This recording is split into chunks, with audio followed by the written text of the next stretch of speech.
GDP have a problem with the GNU, then they should ready themselves to contest the next elections independently so they can implement their own policies.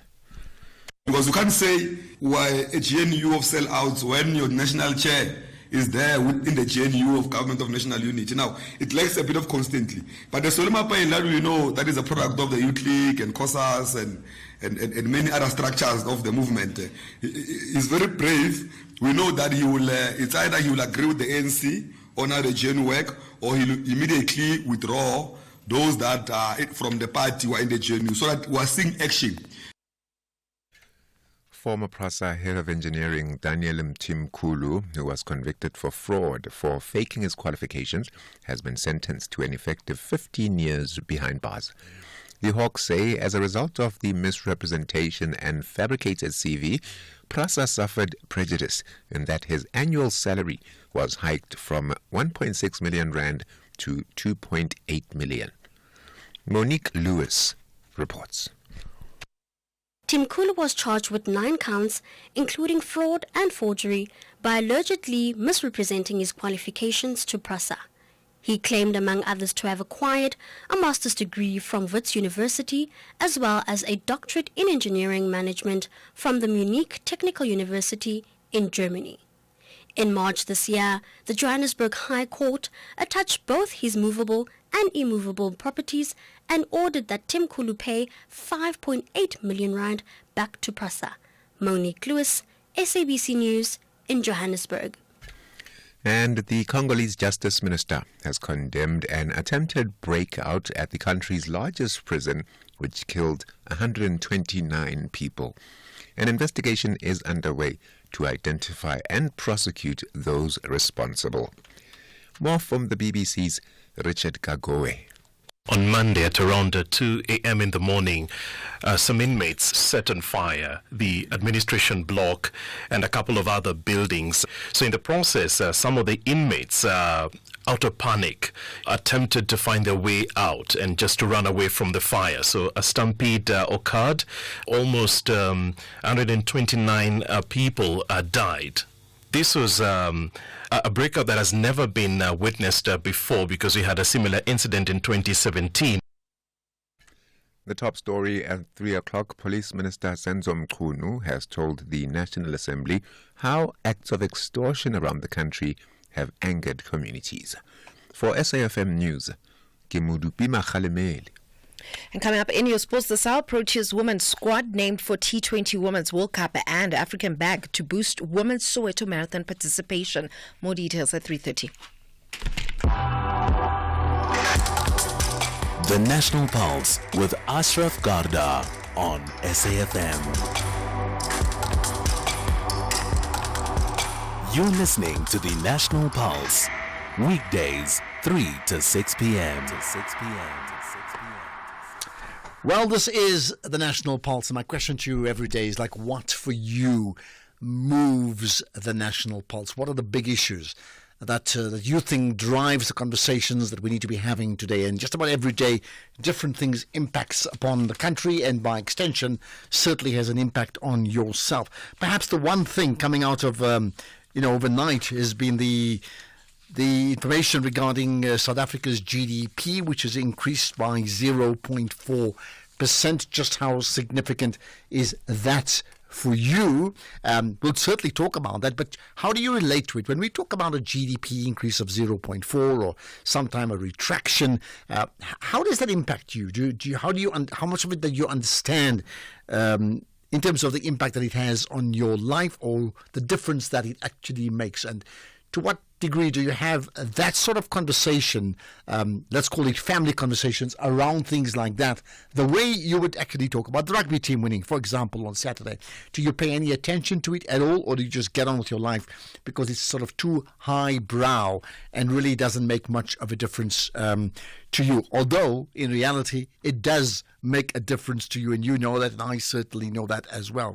So I'd love to know, but whatever it is you think is are the issues that moves the National Pulse, you can certainly call in and get it off your chest. 0891 104 207 to call in. That's to call in. Then you can send us a voice note 30 seconds, please. If you can cut it to that, it'll really help. 0614 104 107. 0614 104 107. You can text us too on that same number. And by the way, if you want to join the WhatsApp channel called the National Pulse, just say join channel. We'll certainly get Vusani to add you there to that as well. And by the way, if you are on social media, always good to hear where you are right away and what you're doing. So let me have it. Just wherever you are, just tweet it out or Facebook it out. Tell me this is where you're listening from. Would certainly love to know about it. Some of the big issues we'll be talking about, besides the issue of the increase of 0.25% regarding the GDP, are the issues of Lesotho in particular. They have a plan, a new implementation plan regarding businesses owned by foreign nationals, which is something we're going to be talking about ASAP. Well, that's ASAP around 4:20. So listen out for that, okay? But let's get to first things first among some of the issues that really matter, and certainly the issue concerning the GDP matters does take center stage. So let's talk about that. You may be aware, 0.25% increase as per 0.4%. Let's get it right. 0.4% increase as per yesterday in the second quarter of this year. That was announced today. That's as per Stats SA. So what does that mean, and what are the areas that have contributed to that? Dr. Lumkile Mondi is with me, senior lecturer in the School of Economics and Finance at Wits University. Dr. Mondi, I appreciate your time. You are now connected to the National Pulse. Good afternoon, Ashraf, and to your listeners. Thanks for having me. Thank you. Right. So, firstly, 0.4 increase, is it something to celebrate, or is that insignificant in the greater scheme of things? It is very significant for South Africa, given that we had 2 years of COVID, following a massive destruction of value of the state capture of many important institutions of Africa, from electricity to transport. So therefore, this 0.4% indicates to us that the confidence that we've seen in the financial markets coming from international investors mainly is likely to improve that 0.4%, probably to closer to 1% by the end of the year. So it's very positive news that we're moving forward, but also we've seen the pronouncement coming from the politicians in the new government and the unearthing of a lot of problems that were facing us in the period before the new government. So I think with the Reserve Bank coming out with interest rate cuts soon, we should be able to drive and give people more money into their pockets. Okay, let us get some perspective. Not everybody's completely savvy regarding a 0.4 or a 0.25 or a 1. In real world terms, what's the difference between a 0.4 GDP increase or a 1%? Meaning, how does it change the lives of people in South Africa? So what it shows us is that if you assume that the economy in the first quarter and the second quarter, in the first quarter was 0, it means that in the second quarter at 0.4%, there's been an improvement of about 0.4 if the economy increased to 0.4 as it did. So therefore, that shows some progress, that there were some jobs that were created. However, given our higher levels of unemployment, it's still not that significant from labor absorption perspective, but it indicates a positive direction, as I've said, that we expect interest rates to come down. Secondly, we've seen that also the rand strengthening and the oil price coming down means that there'll be more relief as well at the garages, as well as things that are used by poor people, such as paraffin. So it means that people will have more money that they can spend, and spending is good for the economy because it drives growth. Okay, and clearly, the issue of economic growth, even at 0.4, is far better than recession, where you're going to have negative growth in this case here, right? I understand that amongst the key factors that have contributed, or maybe sectors that have contributed, are issues around finance, right, and other issues around business interests. Tell me more about that. So, finance, real estate, and business services continue to perform better. They grew about 1.3 in the sector. But the most fascinating sector that is really showing some robust growth is electricity, gas and water. And a lot of it has to do with all the investments that we've seen around renewable infrastructure across the nation, which has ensured that the efficiency gains coming from ESCOM are also complemented by new investment by private sector, therefore pushing that sector growth to about 3.1. The other sectors like manufacturing are still struggling, growing by 1.1 because there's a huge link between mining and quarrying and as well as manufacturing. And when mining is doing so poorly, if you look at companies' performance such as Sibanye and many others in the platinum sector, you will see that mining is struggling. Therefore, we need to see mining for us to have high levels of growth of manufacturing, and that should spread over to other retail sectors. So that's what we're hoping for with the interest rate cut, but also if there's a war settlement, both in Ukraine as well as in Palestine, we may see some demand coming from our commodities, particularly palladium, given that Russia is under sanctions, and therefore the demand for palladium has come down, and therefore not benefiting South Africa. Mm-hmm. Which brings me to the other issue, because I know the issue with petrol is very dependent on this. To what degree that even a 0.4 increase, right, can be toppled very easily by forces outside of our country, and therefore forces completely outside of our control? Well, many of them, in fact, as I've just mentioned about the mining and quarrying, and specifically the platinum sector with the war in Russia. Remember that Russia is a competitor, the largest palladium producer, and with the sanction, it's meant that there's been a lack of appetite for stocks around that sector, and we've got the largest reserves of platinum group metals in the world. So therefore, we hurt very much by the war. But secondly, also with the oil prices coming down and the rand strengthening following the confidence that has been shown to South Africa due to the new government and the expectations that South Africa has bottomed, it can get worse than what we've seen in the past 10 years.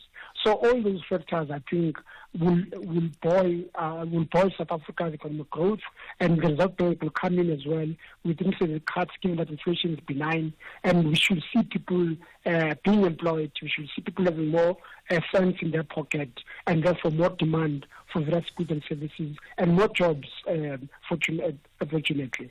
So let me put it this way to you, and of course we have a cross-section of people listening to us around the country, and often many people from around the world on live streaming as well. So if someone put to you what I'd call an idiot's guide question to say, help me understand this, 0.4% increase, give it to me in a way that it can change my life, what would be your one-line answer for that? It's a job opportunity. In South Africa, we've got a scarcity of employment opportunities. So any growth, even if it's just a shoot, that, there might be growth coming, such as the 0.4%, it is very significant for a country with massive unemployment in South Africa. Therefore, the more growth we see, I think the better it will be for ordinary individuals, because through growth, more jobs could be created. And that's really the biggest challenge for us, is to drive that growth, that 0.4%. Let's make it 1% by the end of the year. And next year, target another 1.5 or 2%. That's what we drive hope and jobs. And in doing so, address some of the problems of poverty in South Africa, because when people have got jobs, they'll be able, therefore, to look after themselves. Mm-hmm. And hopefully we can erase that poverty that we see every street, every corner of South Africa, given that the economy has underperformed. And therefore, 0.4%, yes, it's not that significant, but I think it's a very positive signal that you could do better at 1.5%, or even 3% for that matter. So therefore, there's a huge entrepreneurial drive in our country, because we know the state and big business can't employ everybody. There's also massive unemployment, as you've suggested. So people listening to us, getting valuable pointers from these economic numbers, right? What advice would you give them for them to consider entering a certain sector? And I'm talking about not for a job, but as an entrepreneur. That's very, very, very hard. The areas really that are going to be driving our growth in the next few years are really on reinvesting on infrastructure. So all infrastructure related to water, given the water challenges we have. The laying of infrastructure, bulk infrastructure for water, the laying of infrastructure for logistics. Remember, the rail network was completely demolished. You cannot get a train from Johannesburg to Lenasia, for example. So that sector becomes very, very important. All the city infrastructure is battered. So there's so much service-oriented opportunities that are going to be coming through this private public partnership that we're seeing in the JNU, and it should drive entrepreneurs to enter these sectors. And hopefully there'll be transparent processes in procurement, and in doing so, we'll be able to spread the cake across and have entrepreneurs, new entrants coming in, particularly the youth, and exploiting those opportunities of a new investment framework that you've created. All right, maybe just a last thing to give us perspective, right? When we talk about a 0.4 or a 1%, what for you would be the optimum level of growth for a country that says, you know what, that country is on track? And I don't think 0.4 is, right? So what would be an optimum level, and which country has those GDP numbers? Well, the construction, when you see things being built, the cranes everywhere, you know that country something is happening in that country. So I want to see cranes everywhere around Johannesburg, where I live. When I see that, I will know that things are turning positive. Because everyone can see these high cranes everywhere. Ordinary person can see them. You remember, Ashraf, in the period leading to 2010, how many of them were around here? As they walked, you saw those big trains everywhere. When we see that, that's growth coming. Okay, and just a point, lastly, that optimum level I spoke about in a number term, what percentage would that be? That would suggest that the country is booming. Yeah. So South Africa is limited. So historically, our potential is about 3.4%. Okay. But we now shrunk tremendously. Remember, our economy is about almost 2/3 of what it was in 2013. Therefore, the best we can do really is between 2 and 2.5%. Okay. Until we invest on new infrastructure, we expand the capacity of the economy. At this juncture, there might be excess demand, prices will go up until we see this investment that I'm talking about. There's cranes coming through, and therefore new capacity being created, more job opportunities, and high potential for economic growth. Okay, thank you. Thank you for clarifying that. Lots of very, very important insights to come out of that conversation. Lunkile Monde, thank you for your time, and glad that you were connected to us on the National Pulse. Thank you so much, Ashraf, and to your listeners. Thank you. Bye. Need a loan? Pay for what you need when you need it with a personal loan from Nedbank. And if you open a MyGoals Plus or MyGoals Premium account, you can enjoy 200 Rand cash back every month for the duration of your loan. That's 200 Rand every month to buy extra groceries or save for a rainy day. Visit nedbank.co.za and join the bank that's best for your loans. See money differently. Nedbank. We're a licensed FSP and registered credit provider. T's and C's apply. The Warriors want to start their AFCON qualifier with maximum points. However, Harambee Stars want something delightful for the Kenyans. This is the Total Energies 2025 Africa Cup of Nations qualifier. Witness the beauty of African football. Kenya versus Zimbabwe on Wednesday, 4 September at 3 p.m. Live at your fingertips on SABC Plus and SABCSport.com. Brought to you by SABC Sport.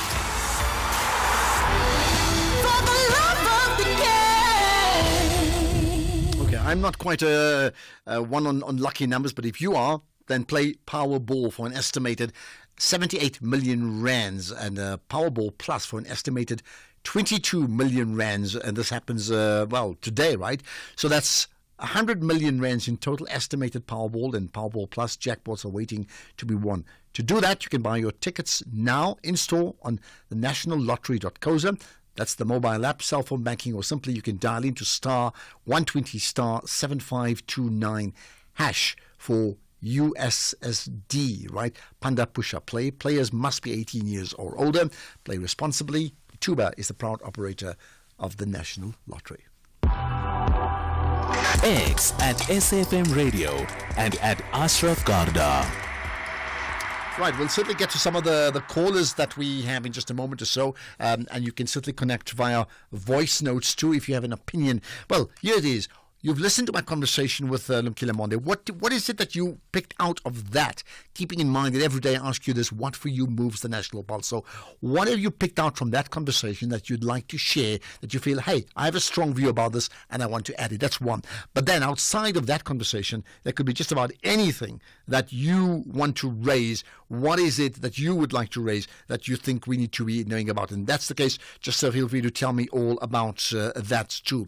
Let's now have the Global Watch feature we talk about every day. Lesotho, well, they're going ahead with its new regulations that will see the introduction of limited restrictions on foreign ownership of small businesses in the country.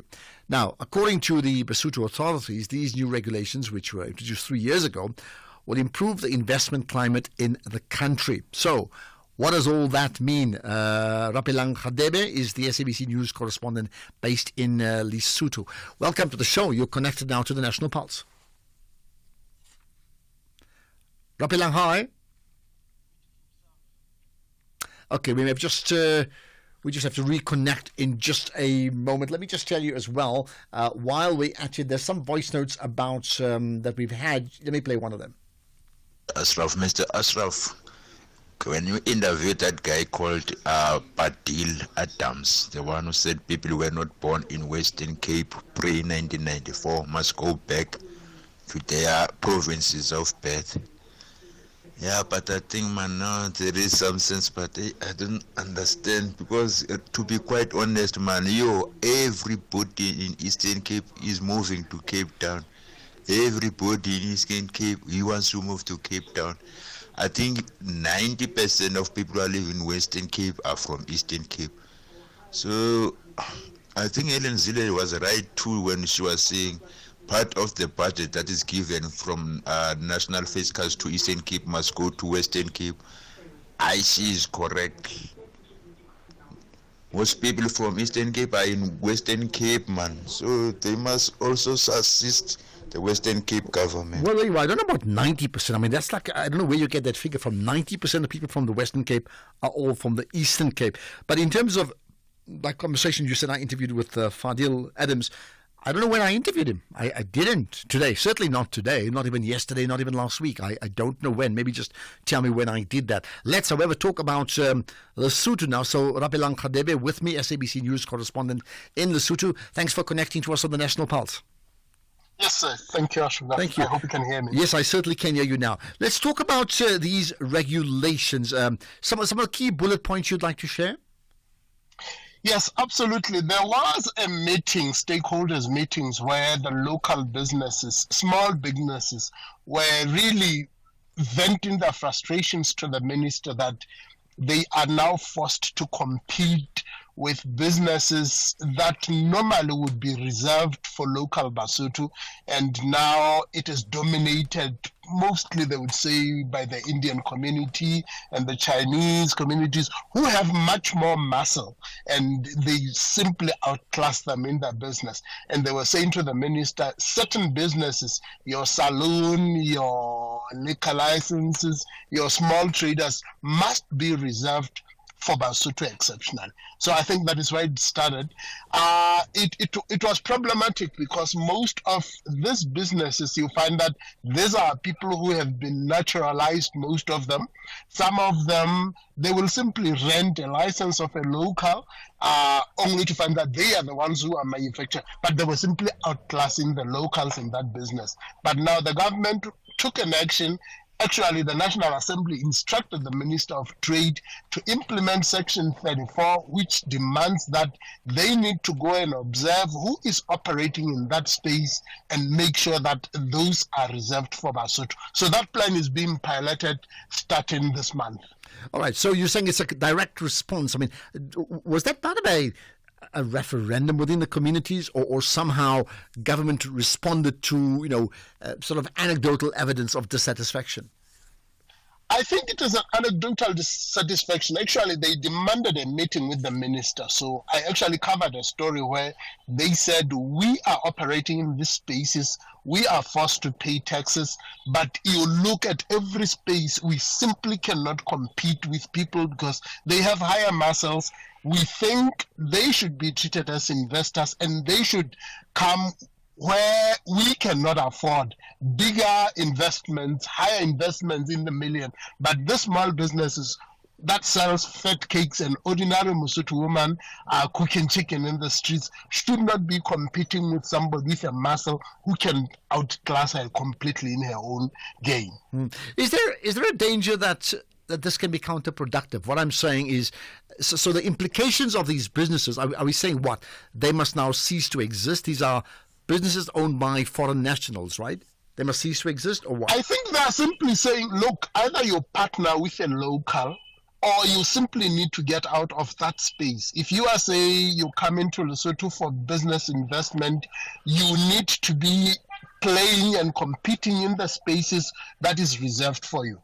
But if you are simply going to sell fruits and veggies like a hawker in the street, simply because you are able to hire 10 people at the same time, and you are able to buy bulk stock, it means an ordinary person who's trying to make an ends meeting will never compete with you in your space. Let's talk about the sectors. You made the point that certain sectors are affected, and primarily sectors that Lesotho nationals or Basotho nationals can actually easily open up themselves.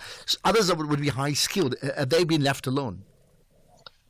Well, in the high skills, I think they said you need to be in a certain business category, of which you need to have some sort of shareholding of Basotho, but there are those businesses that ordinary Basotho will say, look, we cannot be able to compete in such high capital intensive markets. This ones is okay because this only investors can come and invest in such of them.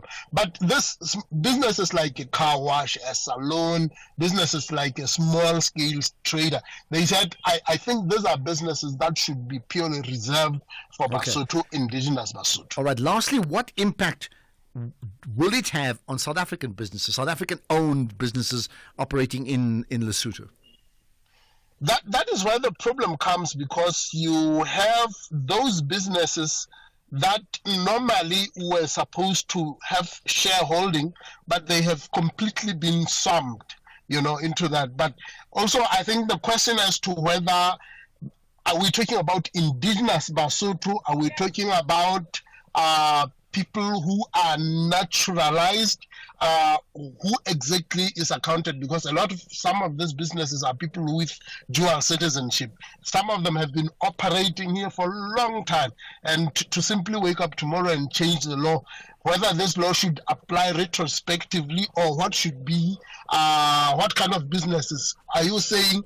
These ones, if they terminate, when their licenses expire, are you going to renew it or you're going to force them out? I think this is where the debate came in as to who exactly is going to be directly affected. And I think that's where the South African element, most of businesses have been owned by South Africans, but a lot of them are now Basotho, so it's hard to distinguish. All right, well, maybe that's the first point. Let's see what the response may be. Rapelanga Khadebe, appreciate your time, the SABC News correspondent based in Lesotho. What do you make of that? Are you a South African national operating in that country, and now there's a clampdown on foreign nationals, and are South Africans considered foreign nationals in Lesotho? Well, I would think so. What do you make of it? Let's get the news headlines. Here's Madupi. Thank you very much, Ashraf, and good afternoon. In your headlines this hour, the NPA says the 15-year jail term handed to bogus PRASA engineer Daniel Mtimkulu sends a strong message that perpetrators of white-collar crime will face the full might of the law. Police Minister Senzo Mchunu has told the National Assembly how acts of extortion around the country have angered communities. And Ukrainian President Volodymyr Zelensky says a Russian missile strike has killed more than 40 people and wounded 180 others at Poltava. Details of these and other stories at 4. SAFM, guiding you through the rush hour traffic. Good afternoon. Starting off in Gauteng, Empire Road westbound in Braamfontein has a crash reported at the M1 highway. Ballycare Drive in Bryanston has a crash near Braamspruit River. In Pretoria, Linwood Road eastbound slow moving towards Simon Vermooten Road, and Eskampa Drive northbound has delays towards Moot Street. In Durban, the N3 eastbound and earlier stationary truck after Ashburton exit has been cleared. The N2 southbound has a crash before Spaghetti Junction. Umkeni Road westbound is slow moving through Springfield Park. Prospection Road has a truck crash reported on the ramp to the N2 north. The ramp's been closed off. And in Cape Town, the N7 northbound, a crash at the N1 highway. The N1 inbound is queuing on the ramp to the N7 north due to a crash scene. Victoria Road outbound is slow moving through Woodstock, and Brighton Road in Kraaifontein slow moving at the N1 highway. With your traffic update, I'm Irma G. This is SAFM Sports with Duming Kapele.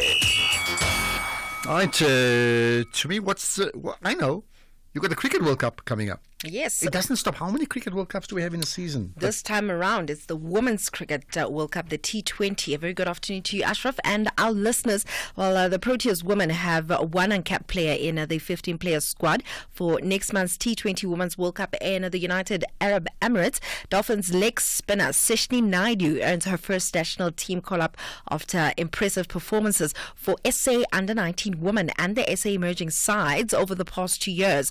Proteas captain Laura Volvard will lead the team in a World Cup for the first time, and she'll be supported by experienced players like Marizanne Kapp, Chloe Tryon and Sunil Lees. The Proteas women take on Pakistan in a 3-match T20 series before the World Cup takes place in the UAE, and that's happening from the 3rd to the 20th of October.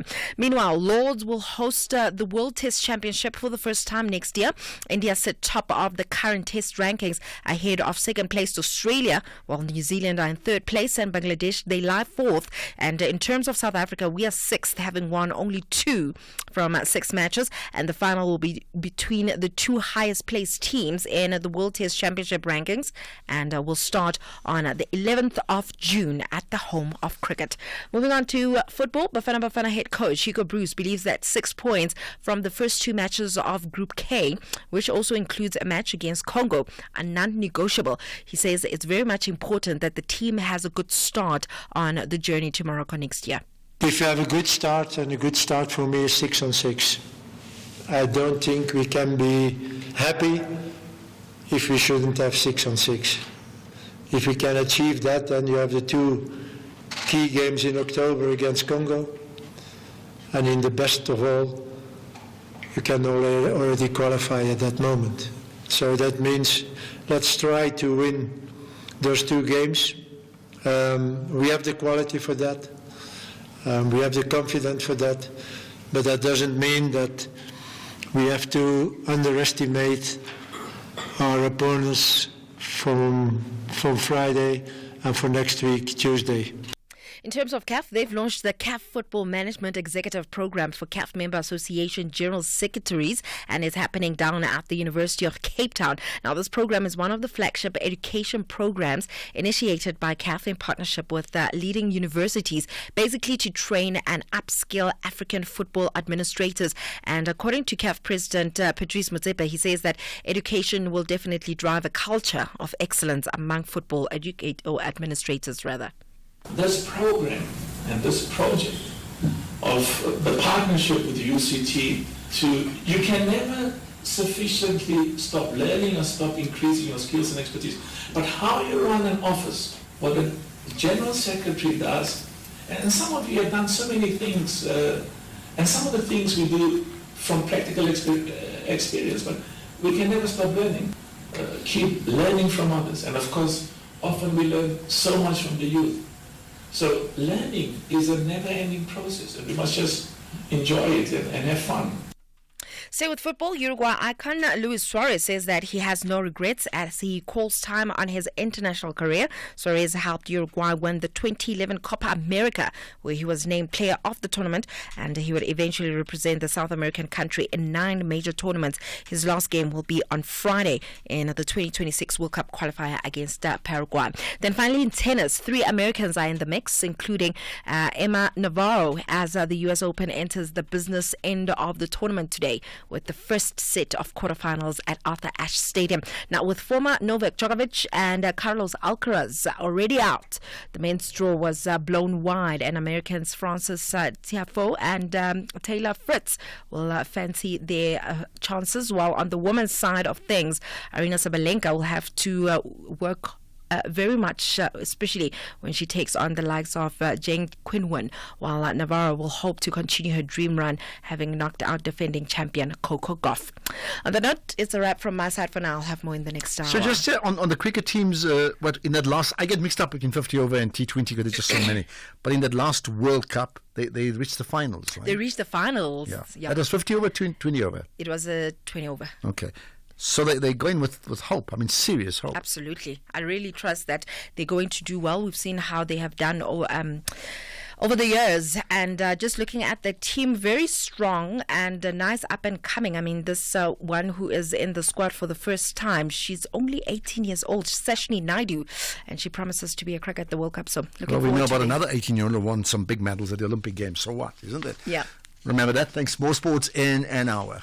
Catch the Tastemaster Junior this Tuesday evening at 7 on SABC2. It's Elimination Week and the bottom 6 must bake their ultimate cookie and milkshake pairing. It's a match made in heaven, but will they perfect their flavor combinations under pressure?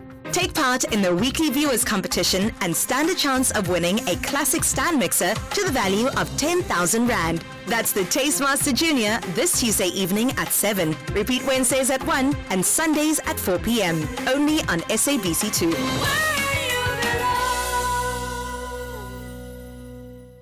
Comoros and the Gambia have a huge clash for 90 minutes in the AFCON qualifier.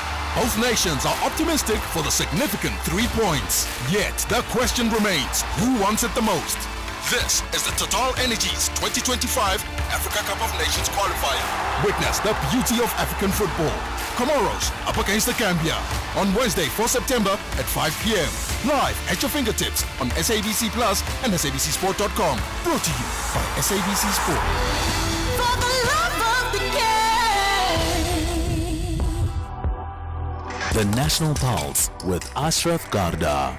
Weekdays, 3 to 6 p.m. Right, what for you moves the National Pulse? Come on, let's hear it from you. Janus, hi. Janus, hello.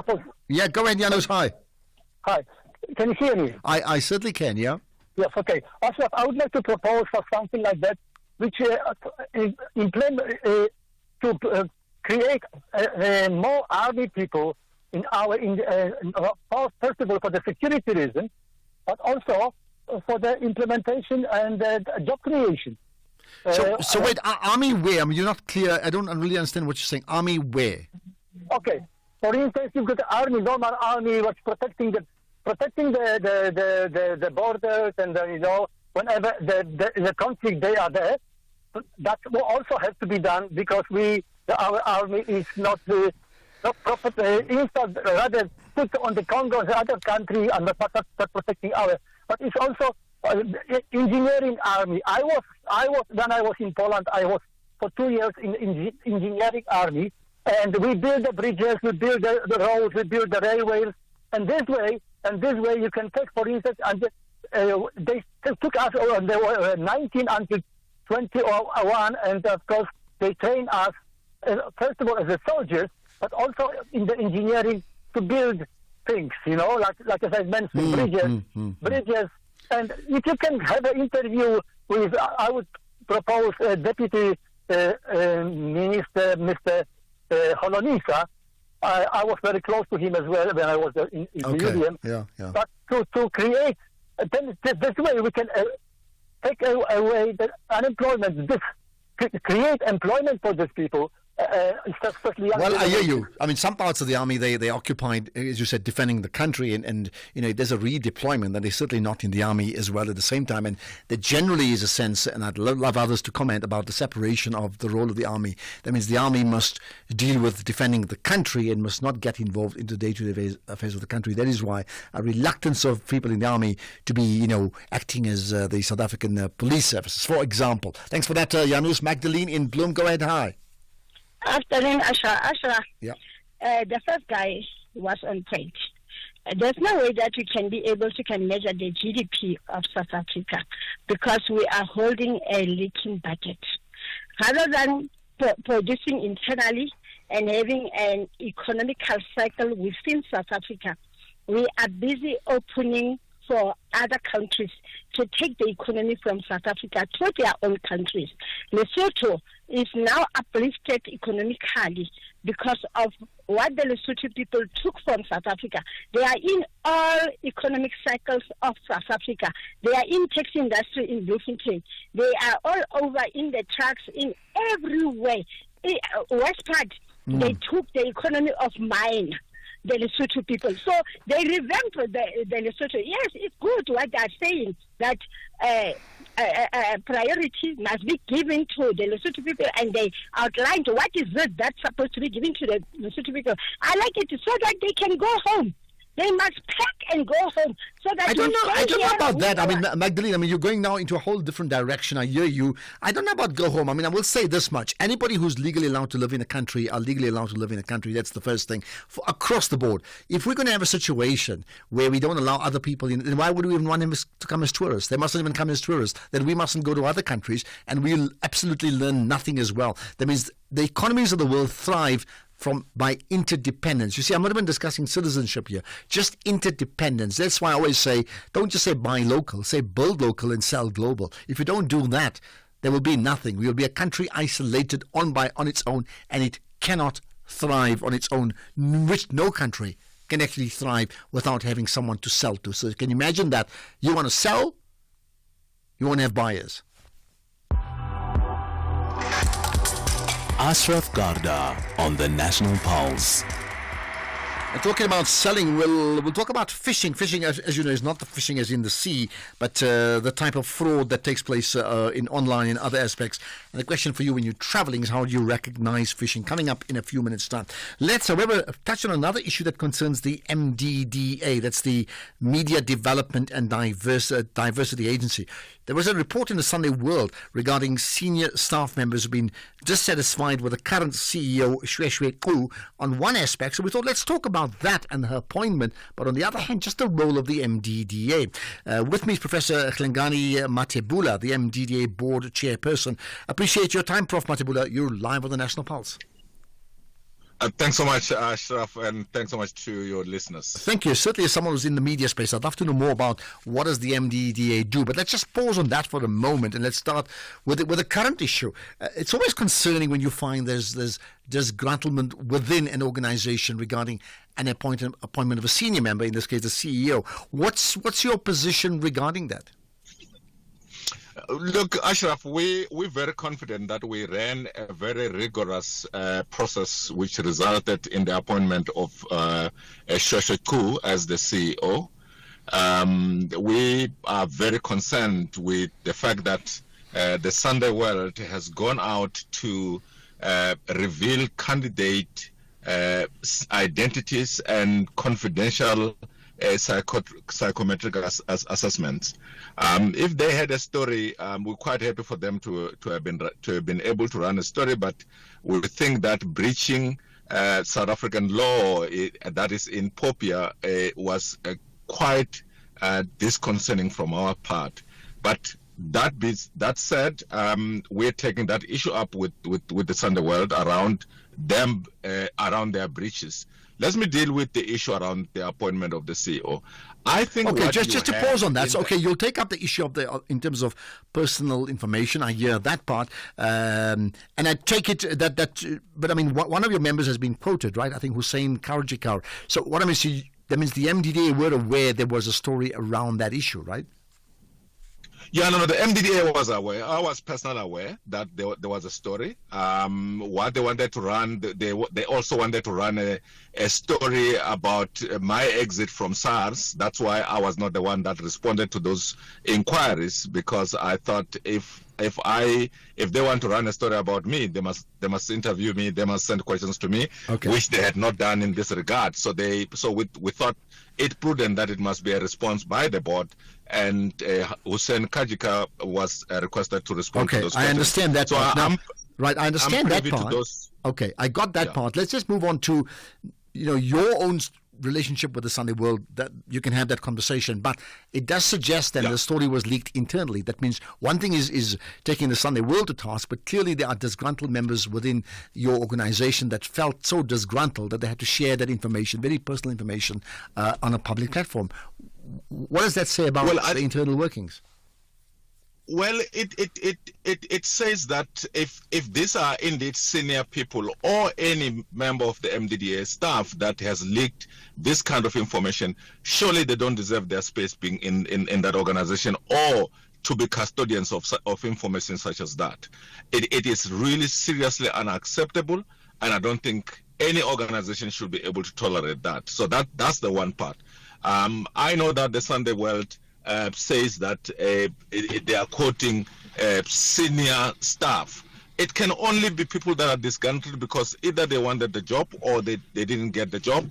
In this instance, we did not have an internal candidate that wanted to be appointed as the CEO of MDDA. If these are indeed senior people, I can only guess that they are either unhappy with the fact that Shweshwe has really hit the ground running. She has seriously improved the workings of MDDA. Shweshwe started in January. We are 9 months down the line. Only now do people start raising these issues because she has tightened the screws around the mandate of MDDA, the stuff that we need to be able to do. Okay. By the way, Ashraf, Shweshwe is a 20-year veteran of community media. You are gonna struggle to find a person with that kind of a track record to be able to appoint. So from our perspective, we have appointed the best candidate given the circumstances that we have. All right, so I and hear the you. organization that we're Now, in terms of the information that was shared in the Sunday World, it suggests that the other candidate actually scored better on many accounts, and therefore should have been the preferred choice. Yeah, well, no, that is not true. It's actually not true.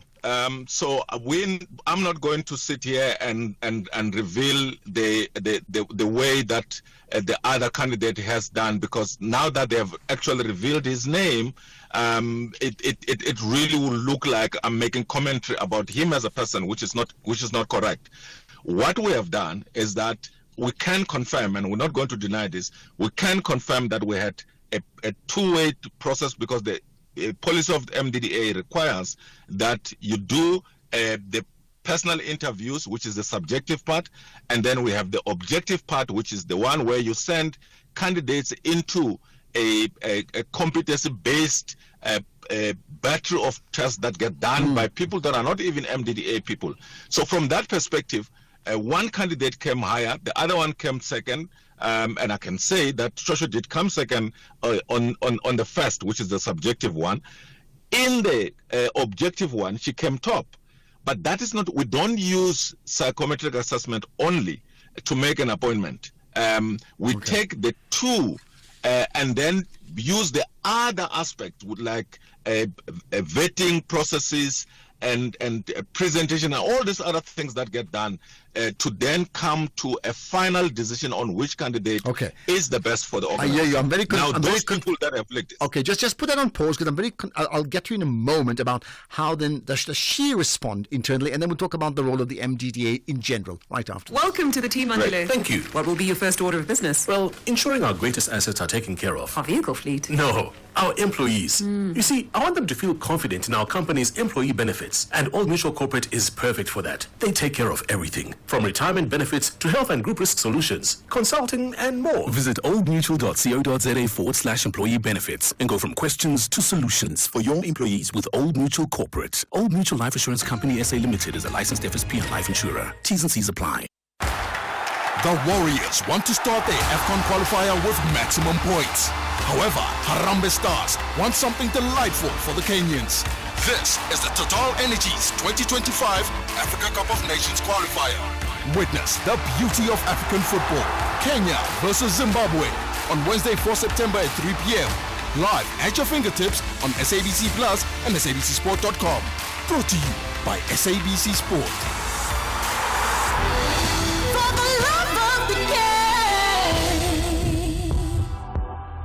The National Pulse with Ashraf Garda.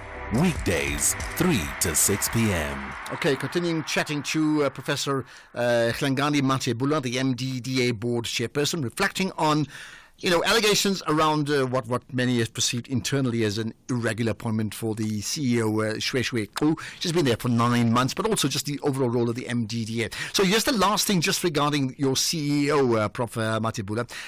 How then does she respond to this level of negativity internally that's been now amplified externally? No, so I think while she responded, she must just go ahead and do her work. She must rally the team around and manage to explain the situation where as the board, we have explained to the staff that this is the process that we have followed. But Shweshwe has the full support of the board, and she must go on and execute. This can't be the entire staff. By the way, we won the IPM award on cohesion in respect of the staff and the morale. So this story about the morale is down and all that, it's not true. The truth of the matter is that Shweshwe has really taken to her job, and she has disciplined people in respect of consequence management. And we can only assume that is as a result of the fact that people feel they have never been taken to task on things that they do that are wrong, and she has gone in there, she has done what needs to be done, and she has focused herself in the mandate of MDDA. Okay. The performance of MDDA and the stability has been great for the past 9 months, and that is complement to the work that she has been doing, and we want to support her on that. Okay, let's move on very quickly to the overall role of the MDDA. Why does it exist, and how then do you measure its impact? So MDDA was formed in 2003 to create a space for media diversity and development, to be able to give the ordinary people, communities that were marginalized or excluded from either ownership of media or simple access to media. You will see that over the past years we have had about 500 grants that we have given to community media, which includes TV stations and print media. We have given about 361 community radio stations. These are radio stations that ensures that people where national media like yourself can be able to reach, they are able to reach quite quickly. So let's assume in situation whereby there is huge rain and flooding and kids need to go to school the next day, a community media will be able to alert the community very quickly that this that has happened, as opposed to a national media that might take a few hours before they reach there, number one. Number two, when we ran the last elections, MDDA was quite heavily involved in educating communities around the need for them to participate in the elections. During COVID, as MDDA and the community media was one of the biggest platforms that were used to be able to make sure that government messages is able to reach to the far-flung areas where people don't have the luxury of a TV, of being able to get a proper network to listen to yourself, Ashraf, and others. But more crucially is that they are broadcasted in their own language, their own dialect, in the very place that they are, by the people that they have raised. I mean, you have people like, well, I don't want to mention names because they may be in competition with yourself, but community media have produced some of the best known names in radio today. They come from community media. Some of the community media actually are competing toe-to-toe with some of SABC's radio stations. And we see that as a great development and really a compliment to the work that MDDA has done over the past 21 years. Well, let me throw my name into the hat. I owe my on-air stint and journey with the introduction to a community radio station called The Voice in Johannesburg, and all that changed because of that. So I'm aware of that, right? But here's the thing: there are a few exceptions of community media, radio, doing extremely well. But the vast majority, I mean, and I've spoken on their platforms, they still say the same language. It's a day-to-day, month-to-month issue. They are struggling to sustain themselves in terms of revenue streams, in terms of advertising support. And if they don't get funding from maybe organizations like the MDDA, they could not survive a month. I mean, how do we turn that around completely to ensure that their mandate to serve a community is sustainable, impactful, and will thrive? So what we are doing currently with MDDA is that we are relooking, led by the GCIS and the presidency, we are relooking at the Act, because the Act has particular limitations which are making it slightly difficult for the community radios to be able to get advertising revenues and all that. But more crucially, we're thinking that we must start thinking much more broadly, rather than opening more of these community radio stations in closely related proximities, that we must look at district model, for instance, so that one community radio station can be able to cover a wide range area. That way, it can then find more people around those areas that can be able to advertise in those spaces, and they can make a bit of revenue that will sustain them. So if you look at Mawatu, for instance, or Mahikeng, or you look at the one in in Cape Town, those ones are self-sustainable on their own. And yes, I take your point. There are those that are struggling, and those that are struggling, we are there to hold their hand, to ensure that the community is not disadvantaged, that it's able to get the news, the information in the languages of their choice. Okay, so here's a quick one as we get to news, a soundbite answer. How do we relook at the model? What's your answer, relooking at the community radio model? So I think the Act is broad from a perspective of being able to look at the new media that is coming through. However, we do need to amend the Act to be able to allow for some of the things that currently were constrained. But secondly, we need to get into a space where Centec and ICASA becomes good partners, in that we don't open stations and they close them. Okay. And we understand why they close them, but we think that we can find a workable solution that will allow for stations to stay on air and be treated the same way as commercial radio stations are being treated. Well, we have our soundbite answer. Appreciate your time, Prof. Hlengani Matibula, the MDDA board chairperson. Thanks for connecting on the National Pulse. Let's just end by this. So, I certainly don't, but you can. If you're playing Powerball for an estimated 78 million rands and Powerball Plus for an estimated 22 million rands, and you can do so today. 100 million rands in total estimated Powerball and Powerball Plus jackpots are waiting to be won. You can buy your tickets now in store or via the nationallottery.coza, the mobile app, cell phone banking, or you can also dial into star 120 star 7529 hash for USSD. Panda Pusha Play. Players must be 18 years or older. Play responsibly. Tuba is the proud operator of the National Lottery. That brings us on to the news at 4. Here's Madupi.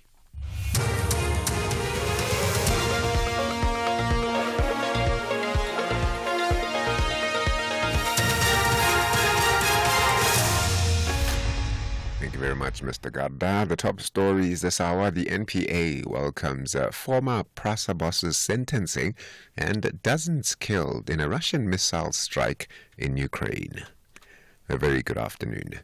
The NPA says the 15-year jail term handed to bogus PRASA engineer Daniel Mtimkulu sends a strong message that perpetrators of white-collar crime will face the full might of the law. Mtimkulu was found guilty of fraud by the Specialized Commercial Crimes Court after investigations revealed that he had falsified his qualifications. PRASA suffered prejudice in that his annual salary was hiked from 1.6 million rand to 2.8 million. Here's the NPA's Pindim Jonondwane. Crimes of fraud are in essence crimes of dishonesty. Mtimkulu's actions had an adverse effect on ordinary South Africans that could have benefited from the money that was unduly paid to him by PRASA, and the sentence therefore sends a strong message to those that steal from their employers, who are a source of provision for their livelihoods, that such conduct is punishable by law. Police Minister Senzo Mkhunu has told the National Assembly how acts of extortion around the country have angered communities. He was outlining the actions taken by the police to deal with the threat posed by those committing acts of extortion in the country. Mkhunu says 73% of the crimes committed, including extortion, generally happen in the Western Cape, the Eastern Cape, Gauteng and KZN. Extortions have been emerging over time and has now reached levels where all communities in our country beyond the 4 provinces indicated above have become very angry, bitter, and agitated. Pain has gone very deep. The mood expressed in communities all around the country is also reflective of statements that have been made in the House unanimously against these crimes in the short past. The Groblersdal Magistrates Court in Limpopo has postponed the bail hearing of 2 of the 5 men accused of manufacturing drugs to Monday next week. The accused South African nationals of Frederick Botha and Simpiwe Khumalo have been in custody since their arrest 2 months ago. The 3 Mexican nationals, Ruben Vidan, Gonzalez Jorge Partida, and Guterres Alejandro, have abandoned bail.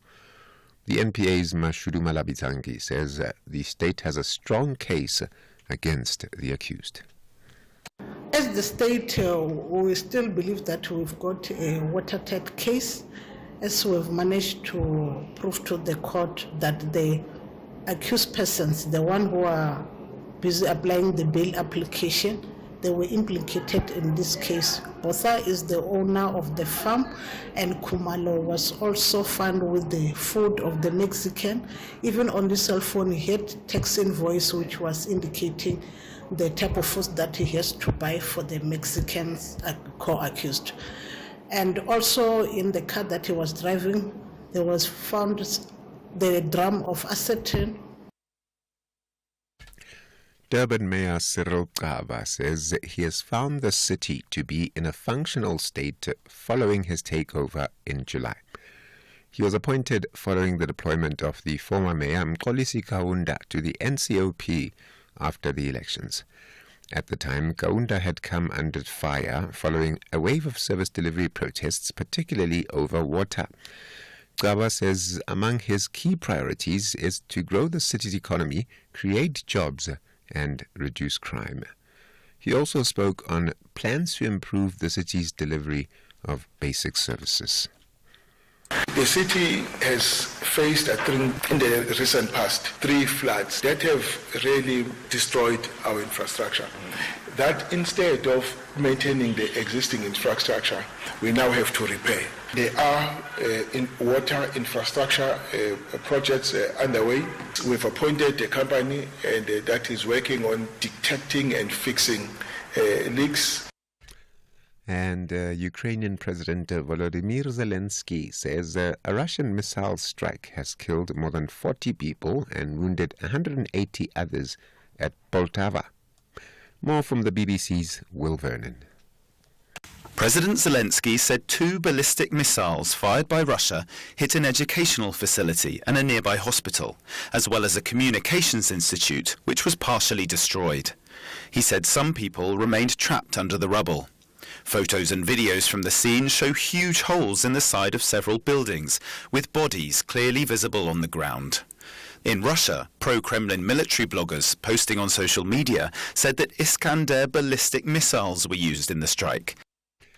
The top story this hour, the NPA says the 15-year jail term handed to bogus PRASA engineer Daniel Mtimkulu sends a strong message that perpetrators of white-collar crime will face the full might of the law.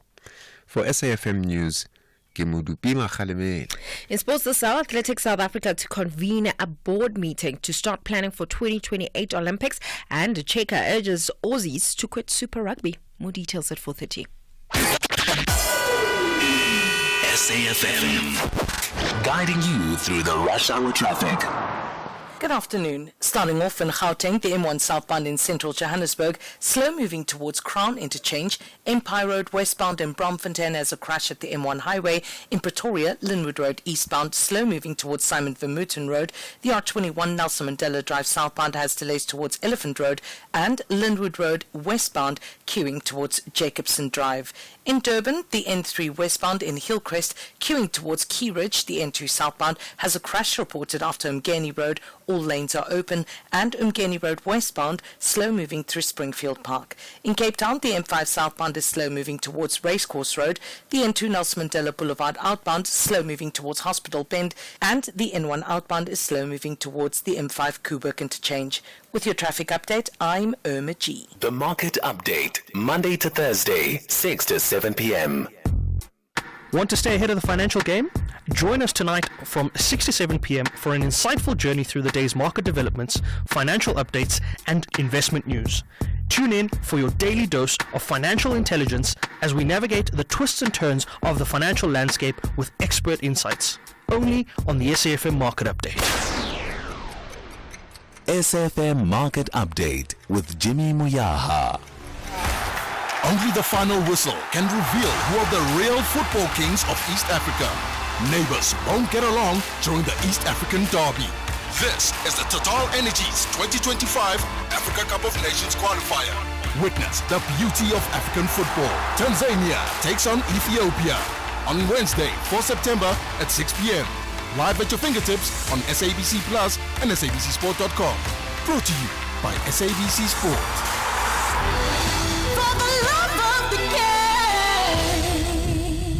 All right, so I don't, but you can if you're up for it. And if you do, you can play Powerball for an estimated 78 million rands and the Powerball Plus for an estimated 22 million rands. And this happens, well, tonight. So total 100 million rands in total between the two. And you could win that. You can buy your tickets now in store on the nationallottery.co.za. The mobile app as well as cell phone banking, or you can dial in to star 120 star 7529 hash for USSD. Panda Pusha Play. Players must be 18 years old or older.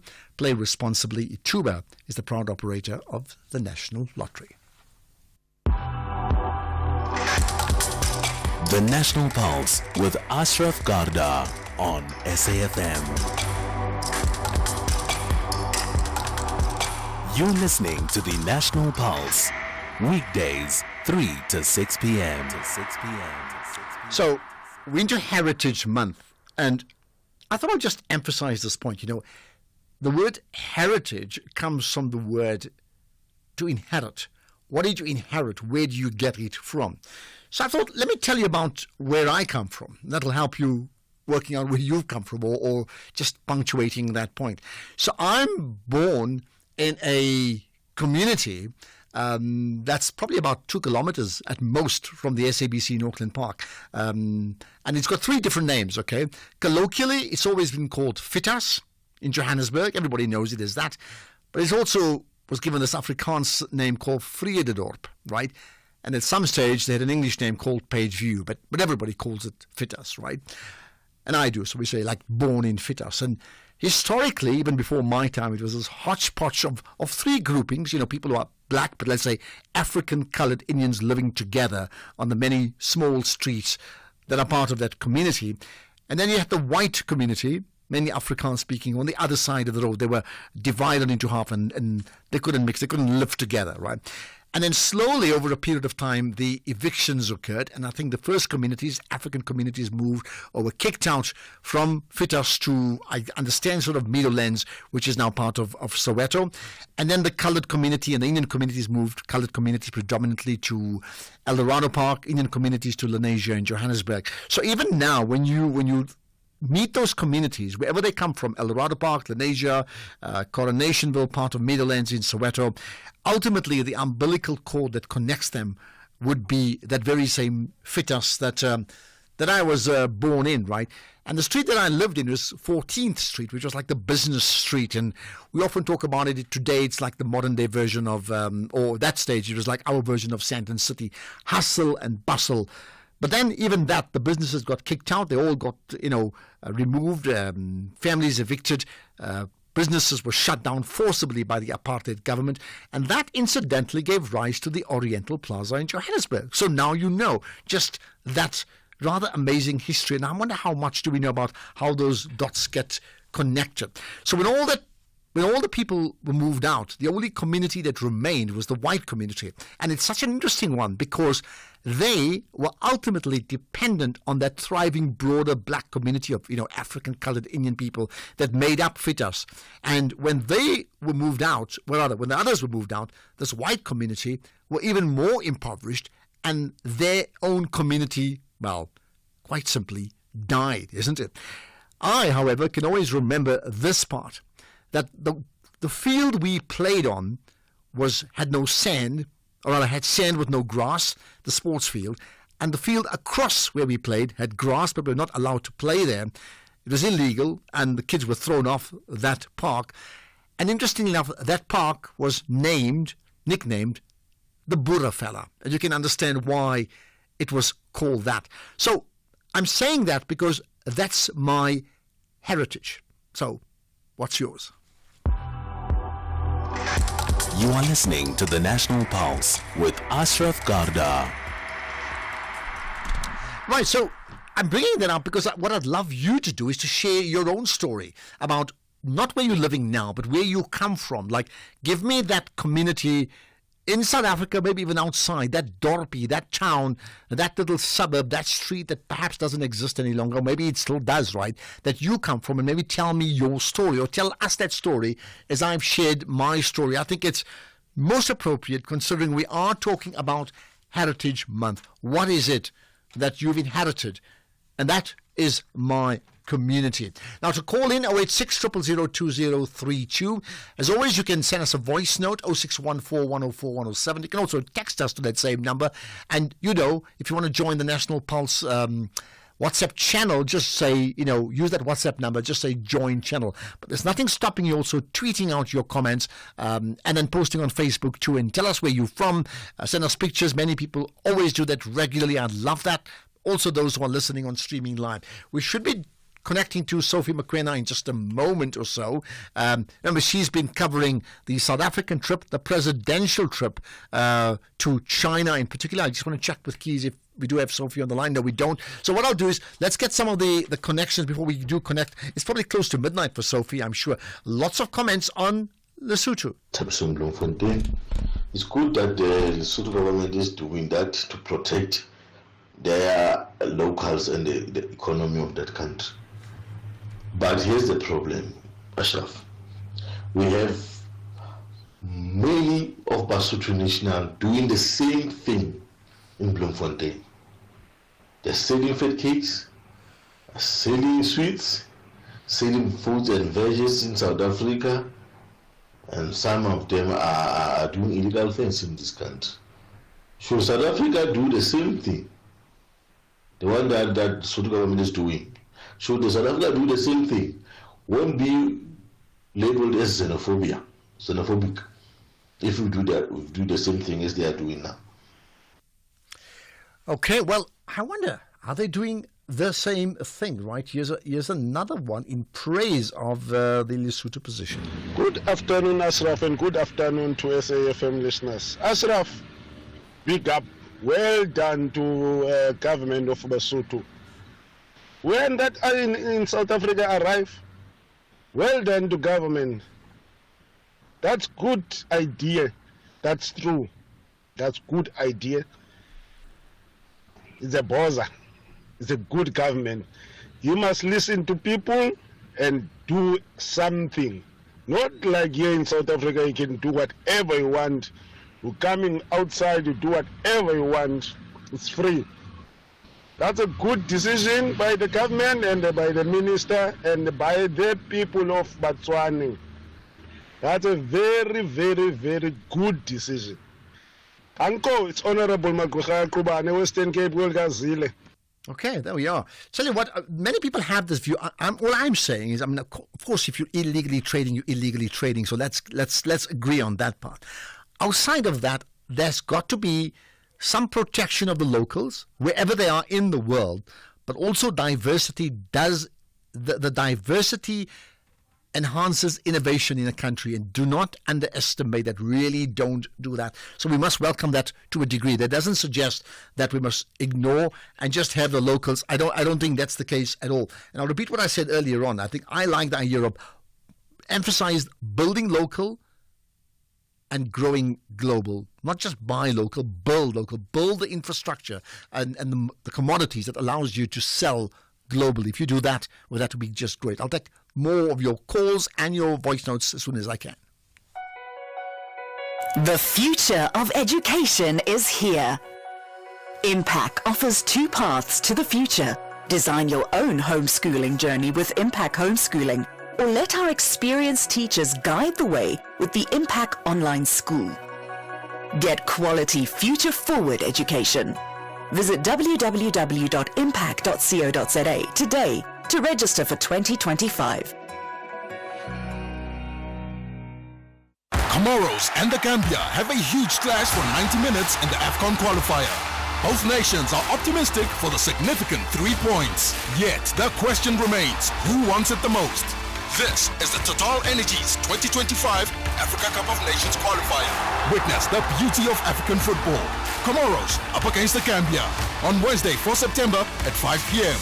Live at your fingertips on SABC Plus and SABCSport.com. Brought to you by SABC Sport. For the love of the game. X at SFM Radio and at Ashraf Garda. Right, I understand that as part of our conversations we've been having that in the midst of Heritage Month this year, a specific focus has got to do about celebrating the past heroes, those that played a huge role in the shaping of our country, and maybe that's why my point about where I was born in many ways celebrates my community, although ultimately that community was dismantled by apartheid South Africa. So let's get the thoughts of Seth Mazibuko, right, who's on the line. Of course, he's been part of that struggle, the June 16th generation. Seth, good chatting to you. Hi. Hi, Ashraf, how are you? I'm very good. It's been a while, I know that. Thanks. Long yeah, time. I know. Thanks for inviting me. And don't stay so long without talking to me. Well, that will change, yeah. Well, look, so you've got the opportunity now. What do you make? I understand this year on the theme is about celebrating the heroes of previous generations. What are your thoughts on that? Yeah, I just have some little bit of skepticism in this, Ashraf, because you will find that we will be rewinding the whole process. You will check who are those people that are going to be celebrated. You'll find that now they are your heavyweights, those who even sometimes are in certain positions or who are in some form of prominence or the other. And I worry as to when do we go back to those that one might even call the forgotten heroes and heroines maybe, and who are they, and how do we determine? Do we only determine the hero as Seth because Seth is on SAFM whenever there's June 16? But there are mothers, there are fathers, there are those who went into detention without trial, there are those who died, there are mothers who are still weeping to date, who have their kids being having been, let me say, imprisoned, and some of them being killed. How do we celebrate that mother? How do we celebrate that father of a child that got lost? To me, is who are those that we call heroes and heroines? Are those the ones that we read about or that speak on SAFM? But can't it be both? Can't it be both? Can't it be both? That means, you don't not talk about those that have a high profile and high prominence, like a Seth Mazibuko. You don't ignore that. But you also ensure that there are many unsung heroes, but both collectively are the heroes. To ignore the Seth Mazibukos, for example, and only focus on the unsung would also be unfair. Yes. It's almost the same way of saying, don't talk about Siya Kolisi, because we were talking about him yesterday. Don't talk about him. What about the other 50,000 people who play rugby in the dirt fields of the country we don't even know about? Like, which one do we ignore? Yeah, but talk about them, even if you put them as a group, acknowledge them. And again, talking about them is one thing, but having to do something to acknowledge them. I see that this is going to be celebrated at Freedom Park okay? And I'm asking, how many, even those that were remembering, know Freedom Park? And I'm saying, this is my worry. Is there something that we can do that we say, this we do on Heritage Month? Do not say, not celebrations, lunches, and then, networking, but something that we do so that when we go there, when we see them, we know that it is here. Let me talk about June 16. I know I've got a corner at the Hector Peterson Memorial where I go sometimes alone. Because my heart is in that struggle. I've got it at Mbuisa Makubu. I've got it at the confrontational corner. And whenever I touch that ground, then sometimes I have to touch it with children, with students, and all that. Then we're bringing people into this. But if we are going to have this at Freedom Park, have the heavyweights coming in and forget about those who are down there. And yes, if we were talking about Sekolisi yesterday, I'm fine with that, but also have a way that then he can be seen as representing even the 50,000 that went into the sports field. Okay, so maybe just a last thing for now. If you were put in charge of managing Heritage Month and the narrative, what's the one thing you'd do immediately? Immediately, I'll set up a memorial of all of these people put together. And I will then be even in that space to say, here is where you come and remember them. And here is, things like, for instance, in the townships, and say to the people in the townships, who are the people in this area that you know of? In fact, you are not going to believe what I'm telling you. In my street in Orlando, Soweto, there is a memorial of an old man who spent 27 years on Robben Island, and more than Mandela on Robben Island. He is not in any way remembered in any way. There's an old lady that stays, the wife, who waited for 27 years. He's a PAC victim Kabinde. So here's the thought. Let's end with this because we're going to have to move on. Perhaps outside the national monuments that we talk about, I mentioned the community I come from, Fitas, right? And maybe everyone has their small dorpie that they came from. And those heroes from that community, whether they still exist or not, that's maybe where the plaques or this wall of fame has to be done in those communities, not at Freedom Park because it's too raw. Exactly my point. Let's leave it at that. Something to consider as we have this discussion throughout the month. Thank you for your time, Seth. Thank you very much. Bye. Thank you. Right now, let's talk about something that you should be concerned about. You're traveling, and there's huge issues around cyber criminals. How do you avoid being fished, if I can call you that, after this? The National Pulse with Ashraf Garda. Weekdays, 3 to 6 p.m.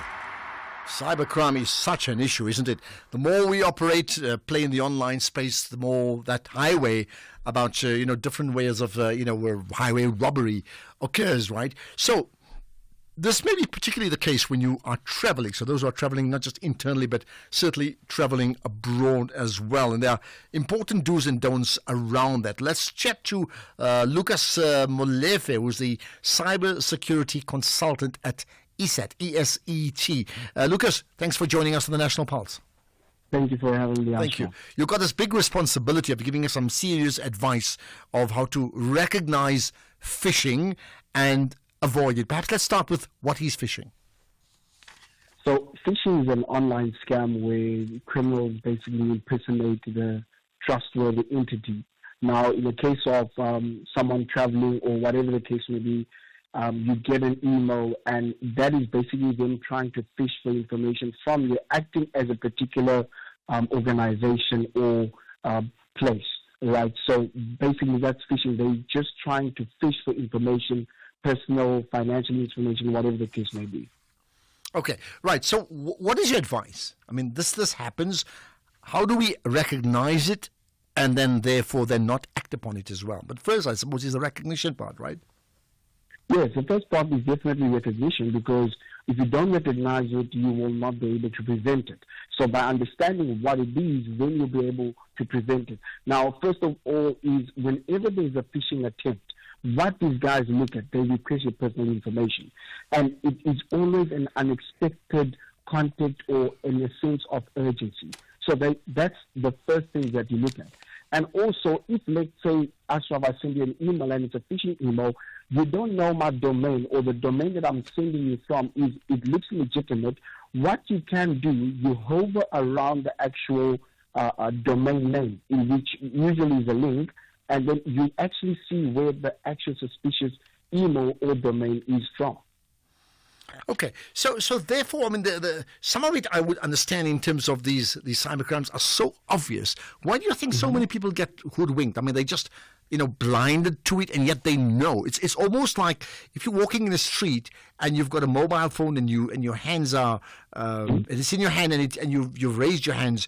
In South Africa today, the reality is you become a sitting target now. So they would also be sitting targets equivalents in cybercrime, isn't it? Why then do you think people are so naive around that? It's also got to do, like, specifically when it comes to traveling. Remember, I'm excited, I'm about to travel, I'm about to go to America or whatever the case may be. Now, we intend not to look at the actual source, or we become basically less cautious, right? From the beginning, we were fine, but what happens is that we become less cautious or basically relaxed, and thinking that no, phishing is only for certain people, right? But also, another thing we need to understand is lack of information also, because you think that phishing is only based on a particular application or a particular website, not knowing that on every site, people are trying to fish for information. They're trying to basically impersonate trustworthy entities just to get information, because that's what these guys do. So any last bits of advice beyond what you've already told us? Basically, how to prevent phishing is think before you click, right? Don't just click on every link or download attachment. And very important, stay informed. Each and every website of big entities usually has an online security awareness information. Always look onto that. And if someone sends you information that looks urgent, always look at, especially when it comes to payment and personal information, rather contact the actual trusted source, whether you call them or send them an email, just to confirm, is this information legitimate, and so forth. And very important, don't use the same password for every account. Change your passwords. Thank you very much, Asha. Okay, let's leave it at that. Thank you for your time and for raising that awareness. And, sadly, we need that reminder just about every single day. Lucas Molefe, cybersecurity consultant at ESET, ESET, around the issues of recognizing phishing, which is spelled with a PH, right? Phishing, Phishing. Let's get another thought. Mtlanga in Pretoria. Let's talk crime, sadly so. Hello. How are you, sir? Yeah, I'm good indeed. Go ahead.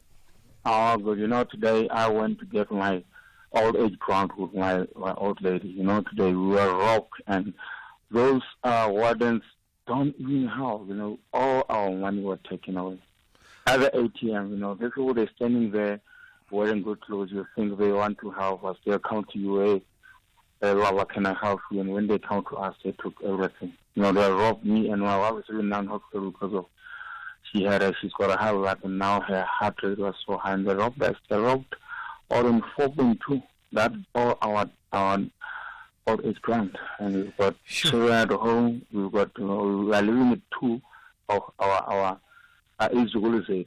Like those are the kids of my daughter. And we're staying with them now. They took everything, those guys. And I said the crime in Pretoria is even worse. People don't have Ubuntu anymore. Yeah, well, I'm so sorry about what I've just heard, man. I don't even know what to say, because, when we say sorry and shame, it's every day. But obviously now you are directly impacted. And clearly your mother needs the grant. I mean, clearly, right? But you were robbed as well. So, how do you even survive the month? So that means me and my wife, we don't have a cost. No, it's me and my wife, because we both take old age grant, both of us. Okay, I got that. Yeah. So when they took everything, it's like, that means the whole month we're going to survive with our two age groups, because we really survive. See, now it's very painful. All right. So you and your wife are here. I'm really sorry. I mean, I'm just sorry. And, I don't know if somebody can assist you. Maybe they can call in. I'll get Keys to take your details. You just never know. I'm really sorry. That's, yeah. Ntlanga, I can't say more than that. I'm very, very sorry. Let's get the news headlines. Here's Madupi. Good afternoon.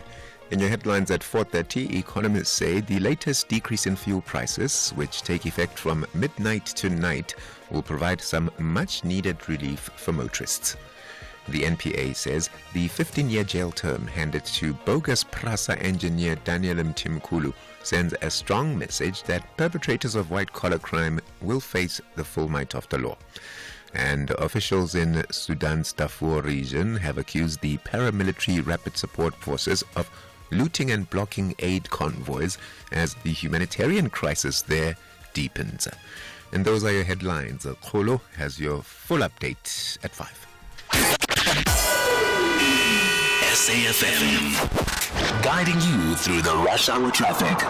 Good afternoon. Starting off in Gauteng, the N1 southbound in four ways queuing towards Winnie Mandela Drive exit. Grayston Drive eastbound in Sandton has a crash near the M1 highway. In Pretoria, Linwood Road eastbound slow moving towards Simon Vermeulen Road. And the R21 Nelson Mandela Drive southbound has delays towards Elephant Road. In Durban, the N2 southbound has a crash after Umgeni Road. All lanes are open. The N3 in Van Riemen's Pass has roadworks reported with traffic restrictions between Pyramids Hotel and Van Riemen Village. And Umgeni Road westbound is slow moving through Springfield Park. In Cape Town, the N2 in Somerset West queuing at Victoria Street. The M5 southbound is slow moving towards Racecourse Road. The N2 Nelson Mandela Boulevard outbound slow moving towards Hospital Bend. The N1 outbound is slow moving towards the M5 Kuburg interchange. And the N7 Jakes Havel Drive southbound is slow moving towards Voortrekker Road. With your traffic update, I'm Irma G. This is SAFM Sports with Duming Khapele. So, to me, we got some medals at the Olympic Games on the track, and we want more.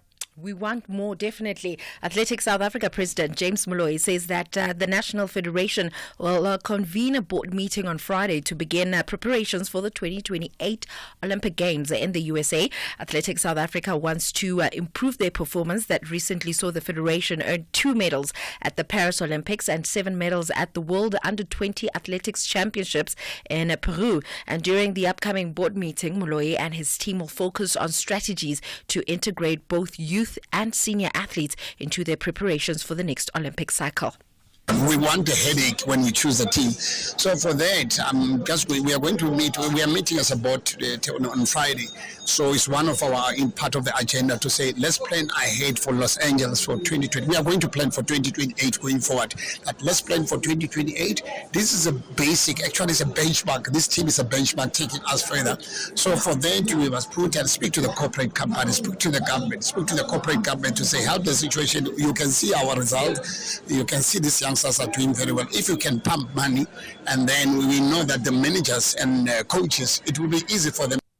And staying with athletics, South African sprinting sensation Bayanda Walaza has pledged to remain under the guidance of his coach, Thabo Matibedi, known as Coach T. He began working with the 19-year-old last year, helping transform him into a rising star. And according to Walaza, he feels that one of the biggest challenges for young athletes is changing coaches too often and assuming that they've made it to the top after just a few strong performances. I say the people lose it when they change coaches or they lose how their well-being, because even Little sent me a message was like, this is where we, like, after winning this double, he was true to me, like, this is where we lose a lot of people.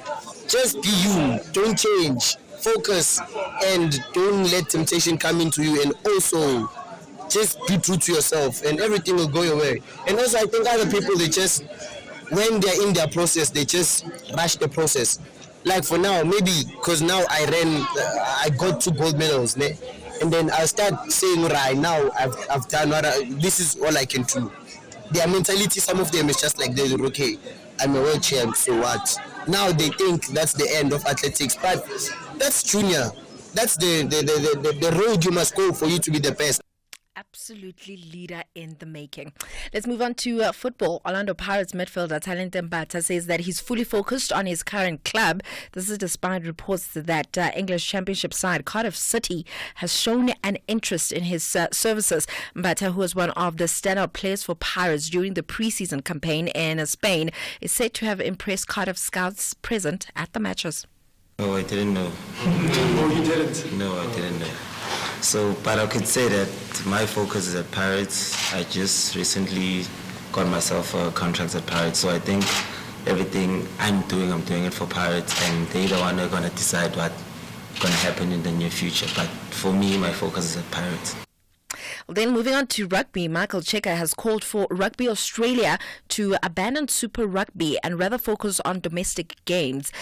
He's urging IA to prioritise local competitions like the AFL and on NRL, stating that it's obviously imperative not to give up on the game at home. Now, Cheika, who joined the English club Leicester Tigers as Director of Rugby in June, believes that rugby in Australia needs a solid foundation before decisions on overseas player selections are made. Then finally in cricket, Proteas woman batter Tasman Britt says that anything less than winning the upcoming ICC Women's T20 World Cup would be a disappointment. This comes after the Proteas raised the bar by reaching their maiden final on home soil back in 2023, eventually losing to Australia. And with the next showpiece now just a month away, Britt says that while they are in somewhat of a transition phase following the departure of long-time coach Hilton Moring and some younger players being bled in, not going all the way this time would be a failure.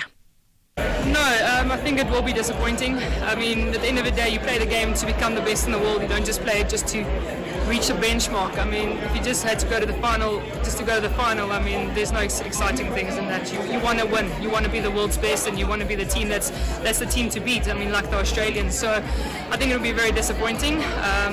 But with that, I mean, person doesn't want to look for excuses, but we actually kind of in like, I wouldn't say building phase, but we are trying out new things. We've got a lot of youngsters are also coming up. That's why I'm saying I'm a bit nervous about the team selection, because I don't know what's expected. And we have a few people that retired. I mean, Shipnam Ishmael, one of the fastest bowlers. I mean, she's your wicket taker, and now we have to develop someone like that. We still got Kapi, but we still need those youngsters to actually know what their jobs are. So, yeah. We have to win the World Cup at the end of the day. I mean, you're not going to be happy with just going to the final. Absolutely. Speaking to the point that you highlighted earlier on, Ashraf, that listen, they made it to the final last time out. This time there is no other way. They have to lift the trophy. Well, I mean, she's right, but she also made reference to Shabnam Ismail, who was the world's #1 bowler at the time, right? So it's a huge loss. Absolutely. Not having that. And I feel like even Coach Hilton was great with the team, and he was able to help them to mature to the level of being able to get to the final. But now it'll be interesting to see how the whole change in the team is going to affect them in the World Cup. Can someone go to the World Cup that we're not talking about now and come back? And then we talk about her as a superstar. I would love that. Listen, just a quick thought as we think about that. Walaza, right? Yesterday we spoke about Siya Kolisi's emotional intelligence. And in fact, I've put out a reeler on that besides what I mentioned on air, right? This youngster, he's also got it. There's an emotional intelligence that comes through for an 18-year-old lighty. He's a lighty man. He is, and but he's for him speaking to say like an old timer, where politicians don't have that wisdom, and I just love that. Absolutely. I was thinking, who speaks like that, especially as a youngster, knowing that most of the time you want to do well. After you do well, you're just like, what's the next big thing? But for him to say, listen, I still need to be grounded. Let me give myself time with this very same coach and see how far I can still go with him. Absolutely, but just the way he explained himself, yeah. Well, I mean, here's the challenge to all of you. Not just the two athletes we mentioned, Walaza as well as Siya Kolisi yesterday. Who do you know as a youngster, not in sport, in anything, in any way, in any sector in society, who has just got this emotional intelligence that I've referred to? Give me a name, give them a shout out so I can give them a shout out. You do that on air or text us, and I'll do the same. Post on social media too. All right, from your side, what? More sport in an hour. In the next hour. Yeah. Hey, Mike, congratulations on your retirement. Thanks, Andile. Are you preparing for it? Yes, but not just for myself. For you and? For me and my employees. Oh. You know, since we moved to Old Mutual Corporate, their retirement funds have not only been safe and secure, but gaining competitive returns through exposure to diverse investment markets. Impressive. Visit oldmutual.co.za/employee benefits and go from questions to solutions for your employees with Old Mutual Corporate. Old Mutual Life Assurance Company SA Limited is a licensed FSP and life insurer. T's and C's apply. The Mediterranean Knights are after the big prize, a win in the opener of the AFCON qualifier. But Amavubi differs and insists on traveling back home with a massive bag of 3 points. This is the Total Energies 2025 Africa Cup of Nations qualifier. Witness the beauty of African football. Libya versus Rwanda on Wednesday, 4 September at 6 p.m. Live on SABC Sport on DTT Channel 4 and SABCSport.com. Brought to you by SABC Sport. For the love of the game. Economic news on SAFM. Facts and figures you can count on. Okay, we'll take your calls in a few minutes' time. Also looking at, maybe should there be a challenge for Joburg City, Durban City, Cape Town City to compete with each other, not in sport, in the building of those cities. Let's think about that. In the meantime, Makwe Masilela with us, Chief Investment Officer at Makwe Fund Managers. Makwe, good chatting to you as always. Let's talk about ShopRite's important results as well as local and global markets. After you, Ashraf, yes, the guy said that ShopRite, that their greatest reward for their efforts is that when customers are increasingly pressured, they still manage to spend 21.4 billion more this year with them, resulting in a 12% increase in group sales. And Yosef continued to be a star performer. Remember, they signed an agreement with Pepco to sell their OK Furniture and House and Home brands. Profits, asset line earnings per share up a mere 7.2%, and dividend per share increased by 7.4%. Markets were disappointed. The share price is down 6%. And Ashraf, our Q2 GDP expanded as a rebound in the electricity and manufacturing sectors boosted output. The rebound coincided with the reprieve from load shedding, and while stocks continued to be lackluster, and the dollar remained near a 2-week high as investors turned cautious, awaiting for a raft of economic data that may determine how deeply the U.S. will cut interest rates, and a firmer dollar and weaker commodity prices weighing on the rand, and interest rate cuts expectations outweighed by a firmer dollar, taking the shine off the yellow metal, which is down 1% at $2,475, platinum down 2.7% at $901, and oil prices are tumbling, erasing almost 2024 gains after media reports that a deal was imminent to resolve the dispute that had halted Libya's production and exports. Brent crude is down 4% at $74 a barrel, and it's a sea of red in the markets with the GSE down 1.5%. The rand flirting with almost 18 to the US dollar is now 17.97, and then 23.54 against the pound and 19.85 against the euro. Okay, perfect. So we got all the numbers. Thanks for that, Makwe. Another update coming up just after sports in about 45 minutes. By the way, talking about people who are making it big, we'll chat to Tsepo, as in Tsepo Jeans. I mean, that's it's almost like that sounds like his surname. We'll chat to him around 10 to 6 in the feature we called Winning. Ashraf Garda on the National Pulse. Right, let's get some voice notes of some of the biggest issues that for you drives the National Pulse. You know that there are issues that move the pulse every single day, and they get the pulse rate working and get you worked up, and understandably so. And what we try and do is we simply reflect that. Here's one. Ashraf, I'm encouraged by the ANC Youth League telling Solima Paila where to get off today. I just wish their mother body, through their Secretary General, had behaved likewise yesterday and supported instead of reprimanding their KZN Secretary General, Bekim Tolo, for correctly calling out Nehau for its members' poor service delivery to the public in schools, clinics, hospitals, and other government offices, as most of us have experienced. Thanks, Farai. Okay, Farai certainly has made his point. What about the ANC themselves? So what did they say, the Secretary General that is, that has fallen short? I mean, Farai's got his opinion. What do you make of that? Certainly the SACP as well as the ANC appear to be on different sides of this very important issue of bringing people together in terms of the GNU, isn't it? But how do you fix that? Hi, Ashraf. Yeah, you see, this is why the EFF and some of us get blamed when foreigners are doing what they want here in this country. And we keep on telling them, it's not the foreigners' fault, it's the government. Look what is happening in Lesotho. It's the government that is fixing the country. This thing of people hating us when we say it's the government, it's not illegal foreigners and then we get blamed. It's the government of South Africa that must fix the situation in South Africa. Thank you. Well, I think, you know what, let's take South Africa's situation. I mean, who do you blame for the porous borders, those borders that allows people just to run through, and lack of control, and allowing thousands of people who are in the country illegally, which is not the same with people who are documented foreign nationals, and some of them now taken South African citizenship. I mean, that's fine. That you have to blame the people in leadership who are in charge of that. So, your thoughts. Dintwe, let's get your thoughts from Tabancho. Good afternoon, Ashraf. Good afternoon. Well, I think our country is free for all.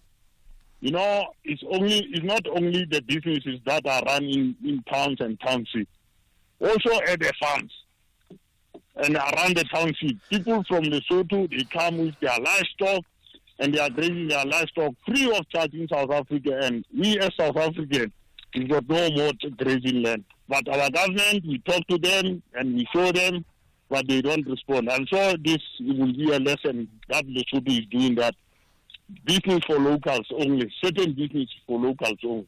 I'm sure they will wake up when Lesotho is doing that. Thanks, Ashraf. I don't know about being sure they'll wake up. I think some things are just obvious in terms of controls. But the flip side of that, they also can't be, for South African nationals, the level of antagonism towards all things foreign national is the form of hatred. I mean, you can't do that. You just can't do that. You know, because that then becomes a recipe for a type of dislike, honestly, that you don't want to be a part of. First of all, it's wrong. Number two, history will reflect when there's levels of othering and hatred, antagonism towards people, never mind what their religion, their color, their ethnicity, doesn't matter what. It spirals out of control. Having said that, I don't think we can be naive to the realities when there's poor governance and there's people living below the poverty line, and there's thousands of people in the country illegally. Then there's going to be that response from people to say, hold it, why aren't you getting your act together? You're letting us down. Good afternoon, Ashraf and SAFM listeners. For once, I'm seeing a positive foreign policy stance by the ANC, increasing trade relations with China for the development of South Africa's economy. I applaud such actions, but I hope that once and for all this time, that they stop this nonsense of appointing themselves as a judge who will decide the future of two nations that are in conflict with each other when no one has asked them for their opinion. Thanks, Lionel Woodbank. Okay, thanks for that, Lionel. Well, there you are. Lionel's supportive of South African foreign policy now. Remember, they're currently in China, but you also see, and I thought it was so interesting, not just the president being in China, and then Park Stour as well with him. I mean, in terms of trade and industry there, John Steenhuisen representing agriculture. So you're getting this situation we haven't had for a long, long time. Yes, we've had people, for example, from a tourism point of view, where they effectively represent another party. I'm talking of the good party. But by and large, that's not been the case for a long, long time. So question is that refreshing for you? This is Derek from Mklanga. Listening to the caller talking about everyone in the Eastern Cape wants to move to the Western Cape. It's purely because the Western Cape has got good governance, honest governance of integrity with the DA. They don't steal, they're not corrupt like the ANC, and so the taxpayer gets value for money. Well, I think you're partially right. We can't deny, and I've certainly been to Cape Town often and was there recently. There are parts of Cape Town that are brilliant, that are just magic, but to also suggest that they're also corruption free and that everything is fine and they've been able to resolve some of the biggest issues in the country in that province is also not true. I'm looking at the issues of governance around the ganglands that exist in the Cape Flats, and they just are not going away. In fact, we'll talk about the developments of the different cities right after this. Catch the Tastemaster Junior this Tuesday evening at 7 on SABC2. It's Elimination Week and the bottom 6 must bake their ultimate cookie and milkshake pairing. It's a match made in heaven, but will they perfect their flavor combinations under pressure? Take part in the weekly viewers competition and stand a chance of winning a classic stand mixer to the value of 10,000 Rand. That's the Tastemaster Junior this Tuesday evening at 7. Repeat Wednesdays at 1 and Sundays at 4 p.m. Only on SABC2.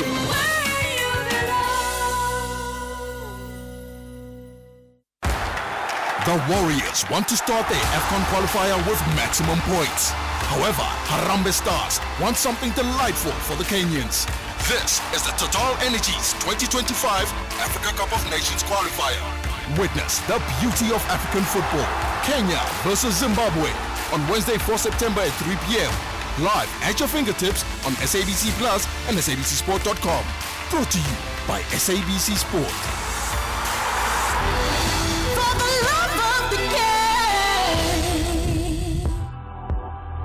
The National Pulse with Ashraf Garda. Weekdays, 3 to 6 p.m. Well, you see that call that we just had, or the voice note regarding the Western Cape, maybe specifically Cape Town, is such an important one considering what's happened in Joburg regarding Ellis Park and that precinct around, Ellis Park precinct, Dawnfontein. Because there's a thought, and I see Jody Alamaya's got an opinion. She's an independent urban development consultant around what do we do to, energize, redevelop, obviously all South African cities and towns, but if we focus on the three most significant metros, Johannesburg, Cape Town, as well as Durban. So Jody's with us on the air now. Jody, thanks for connecting to the National Pulse. Hi, Ashraf. It's great to speak to you. Thank you. Right. So I understand, there's a general need, but I understand you have an interesting thought around, getting the cities, those three, and maybe others, to compete with each other. Tell me about that. Sure. The idea was really just to spark a little bit of civic pride and engagement and support, a little bit of PR and marketing, and a little bit more accountability between different cities for their different regeneration and redevelopment projects. Obviously, the nature of the challenge in each city is slightly different, and different towns are starting from a different starting point, but they do have common factors. They all have existing infrastructure that you want to be able to continue to use without relying on taxpayers to fund expansion of the city into new areas with new infrastructure. They've all got some kind of key state-owned enterprise assets like PRASA rail stations. They've got some key, events infrastructure and things like that. So there's some kind of common factors to play with there. I just thought it would be quite interesting to have a little bit of healthy competition between the cities and, like I say, build a little bit of civic pride and momentum around a sort of a city-to-city regeneration, learning and exchange, and healthy competition. Okay, so tell us more about what it's your suggestion, but you never know. Somebody may just cotton onto it and say, let's do it, right? What would you have in mind? So I think, firstly you have to define the areas that are suitable for this, defining a clear perimeter or boundary of what areas you're looking at. And there's lots of areas in each metro that have been targeted and spoken about for regeneration for many, many years. So obviously you could look at Durban CBD or Pinetown. Bellville is frequently spoken about in Cape Town as in need of regeneration. Lots of parts of Johannesburg CBD, the area around Park Station and Ellis Park, but other parts as well come up. So firstly, defining that parameter is very important. And then knowing, what are the assets that you are including in that, which of those assets are publicly owned, which of those assets are privately owned, and who's going to take responsibility for each of those.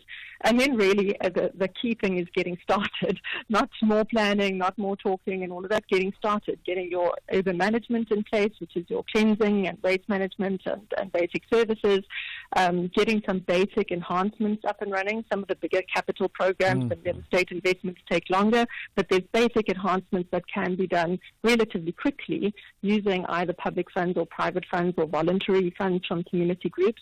That's really just, will build that momentum and that engagement. And excitement. And whereas you talk about it as a city versus city versus city, in practical terms, I would think that to just compete on broad city-to-city basis is so broad it's difficult to pin down, and that's where the problems occur. So you're suggesting, if I hear you correctly, that each city must identify one project, and that project, let's call it, gets entered into this competition, isn't it? Is that what you're saying? So we will see, it's tangible and it's meaningful immediately in a very short term. Yeah, exactly. And I mean, I think there are risks that we have to speak about. You don't want it to become everything that the city focuses on, so that it diverts attention and resources away from other needed areas for sort of cheap political wins. You don't want it to become an unequal displacement project for shiny objects and things like that. So there must be some clear parameters in place around affordability, social housing, things like that, so that the regeneration itself is sustainable and not harmful to the rest of society and the rest of the city. But I think a lot of the cities are already talking about these projects. These are not new projects, new initiatives. It really, it was a tweet that kind of was a bit of a spur of the moment tweet. I'm interested that you're picking up on it. But for me, I think, there could be a sort of a virality of interest that gets built when people get to see momentum and participate in momentum. And who knows, maybe people in smaller towns also pick up on it and say, that's an interesting initiative. I too can upgrade my street or my park or my town. I'm learning from the incentive program that's been put together in this big metro. I can put that similar incentive program together in my little Dorpy. And maybe that, virality takes off. Well, I think don't underestimate its potential to become this viral issue, because it's very, very possible. In the same way, when we talk about sport, and we've used examples just in recent days about Siya Kolisi and Bantwana Walaza, that it's how they inspire that just pushes them one ahead, and then we say, hold it, we're all better for that. So those are practical examples. Why does it have to stop in sport? And I know just recently, the Ellis Park example you've just given recently, suddenly there were trains running there for the first time in forever, and there's the Flower Hall in part of Wits University, or the Torture Chamber, many may call it. They've been shortlisted for some global award, so you never know what may happen there, right? But here's the thought, in terms of where you fit in, right, and your experience around urban development, what for you, not just in South Africa but globally, what for you works in the developing of urban nodes when they are in need of development? What becomes the catalyst? And examples maybe you can share with us around the world to say, holy, these countries have done that, and it just took something to ignite it. Yeah. There's two major modes for regeneration. The one is kind of wholesale redevelopment, and that takes real institutional muscle that, quite frankly, I don't think we have yet in South Africa. But that would be really involving acquiring almost all of the land in a precinct, restructuring it, heavily investing in upgrading all of the public realm and the infrastructure, and then re-releasing the restructured land to the market at an upgraded value. You've used the state levers and state resources to upgrade the value, and it's like a new precinct is created where an old one existed. And there's examples around the world. One that I visited recently was in Paris, where it was an old industrial area. It was the Renault industrial factory area, and they moved out, and that got regenerated into a mixed-use, high-density residential area, 30% social housing, fantastic schools, fantastic parks, using that model. So that sort of thing, but that's very intensive institutional muscle that is needed for that sort of thing. The other more common and sort of frequently seen is where an area sort of naturally repurposes itself, but using the existing infrastructure and land uses. And there you need sort of clearly defined roles where the public is going to activate its public spaces, do these minor enhancements that you can do through voluntary groups, form improvement districts or things like that to keep up with the urban management. Public sector is going to upgrade infrastructure, bring in incentives. We have a history in South Africa of the UDZ, which was a successful real estate incentive that we can learn from the history of it. And then private sector, is attracted by these enhancements and upgrades to also then upgrade their buildings. Some things maybe, could also be added to that, where there is a rates rebate or an electricity rebate if you are upgrading the facade of your building or something like that. We haven't seen too much of that in local government in South Africa, but that is quite popular in other parts of the world. Well, I'm just thinking, why wouldn't we do all of those things? And I'm sort of thinking about it. Maybe I need to get started and send the same message to my local, ratepayers organization award and see what they say. Well, Jody Elamai, as we end up, I often talk about building a champion nation, but you're literally saying it's not just figurative; it's actually building, as in the build. And let's get the build starting. Jody Elamai, thanks for your time. Independent urban development consultant, gets us thinking, what about that? Getting the cities and the towns vying with each other in ring-fencing projects and ensuring they can be the best at what they do. Now, that's a thought that I'd be very, very keen to be on side with. Let's get the news now. It's 5 o'clock. Here's Kholofelo.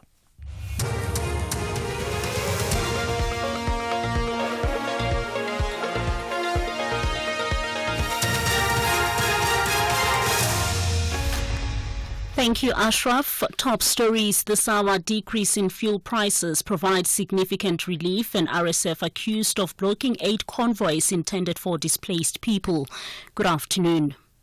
Chief Economist at Econometrics Azar Jamin says the latest decrease in fuel prices, which take effect from midnight tonight, will provide some much-needed relief for motorists. The retail price of petrol will drop by 92 cents a litre for both grades. The wholesale price of diesel is said to decline by 79 cents. Jamin elaborates. But the fact that the rand has strengthened has enabled inflationary pressures to come down, and we have seen, as a result, this fourth consecutive month of big fuel price cuts. And the prognosis now is that the inflation rate may well fall to below 4% in the next couple of months, and that will pave the way for the Reserve Bank to cut interest rates for at least 0.5% before the end of the year. It will be the first cut in interest rates in a year and a half. The NPA says the 15-year jail term handed to bogus PRASA engineer Daniel Mtimkulu sends a strong message that perpetrators of white-collar crime will face the full might of the law. Mtimkulu was found guilty of fraud by the Specialized Commercial Crimes Court after investigations revealed that he had falsified his qualifications. PRASA suffered prejudice in that his annual salary was hiked from 1.6 million rand to 2.8 million rand. NPA spokesperson in Gauteng is Pindi Mjonondwana. Crimes of fraud are in essence crimes of dishonesty. Mtimkulu's actions had an adverse effect on ordinary South Africans that could have benefited from the money that was unduly paid to him by PRASA, and the sentence therefore sends a strong message to those that steal from their employers, who are a source of provision for their livelihoods, that such conduct is punishable by law. The DA in the Capricorn District Municipality in Limpopo says that all municipalities must ensure that every rand is spent in a manner that directly benefits the community. The Auditor General's report indicates that not a single municipality in the province received a clean audit. DA Councillor Bianca Mox says that the municipal authorities must be held accountable. The regression from a state of a clean audit is typically related to financial management, governance, or compliance with statutory requirements. As the DA, we have highlighted several key areas of concern regarding this regression, and this is due to poor accountability, high litigation costs, and planning and execution of projects, as well as weak internal controls. As the DA, we have emphasized that regressions like this negatively impact service delivery to our residents. We have argued that we fail to maintain a clean audit. It often impacts the quality of services that we provide to our citizens. We have called for greater accountability amongst municipal officials as well as the executive. Scientists say the meteorite that fell in parts of Dweba, formerly known as Kirkwood in the Eastern Cape, is one of the rare ones. The meteorite, which has been named Meteorite Dweba, was unveiled to the public at the Nelson Mandela University in Gqeberha. The discovery sparked a collaborative effort from scientists from Wits, Rhodes and Nelson Mandela Universities for further research. Professor of Geoscience at Wits University, Roger Gibson, says the meteorite is unusual. It is not one of the more common meteorites. It is actually one of the rarer ones, called an achondrite. It's very broken up inside because what happened is it's a sample of broken up rock from some other body in the solar system. And the preliminary indicators are it is probably what we call an HED group meteorite, which are most likely sourced from a very specific place in the asteroid belt. A large asteroid about 500 odd kilometers across called 4 Vesta that has been studied by astronomers across the world. And finally, officials in the Sudan's Darfur region have accused the paramilitary rapid support forces of looting and blocking aid convoys as the humanitarian crisis deepens there. They say RSF fighters have seized aid provided by the United Nations and Doctors Without Borders intended for displaced people who face the famine. The RSF has not responded to the allegations. Its leader, General Mohammed Dagalo, had previously ordered his forces to protect civilians and facilitate aid delivery. Recapping the top story, the SAWA chief economist at Econometrics, Azza Jamin, says the latest decrease in fuel prices, which take effect from midnight tonight, will provide some much-needed relief for motorists. Headlines at 5:30 for SAFM News. I'm Kulufelo Defo. In sports, the Sao Proteas women's squad named for T20 Women's World Cup and Athletics South Africa to convene a board meeting to start planning for 2028 Olympics. More details at 5:30. SAFM, guiding you through the rush hour traffic. Good afternoon. Starting off in Gauteng, the N1 southbound in four ways is queuing towards Winnie Mandela Drive exit. The N3 southbound in Alexandra is queuing towards London Road. Greyston Drive eastbound in Sandton has a crash reported near the M1 highway, and Daspoort Tunnel in Pretoria is queuing at the tunnel. In Durban, the N3 westbound, a truck crash reported at Ashburton. The N3 westbound has a stationary vehicle reported at Key Ridge that's causing some serious delays. And on the M7 eastbound, a lost load reported near the M4 highway. In Cape Town, Main Road both ways is slow moving towards Cork Bay. The M3 southbound is queuing towards Rhodes Drive. Victoria Road outbound is slow moving through Woodstock. And Komiki Road is queuing at Masipumalele. With your traffic update, I'm Irma G. Comoros and the Gambia have a huge clash for 90 minutes in the AFCON qualifier. Both nations are optimistic for the significant 3 points. Yet the question remains, who wants it the most? This is the Total Energies 2025 Africa Cup of Nations qualifier. Witness the beauty of African football. Comoros up against the Gambia on Wednesday, 4 September at 5 p.m. Live at your fingertips on SABC Plus and SABCSport.com. Brought to you by SABC Sport. For the love of the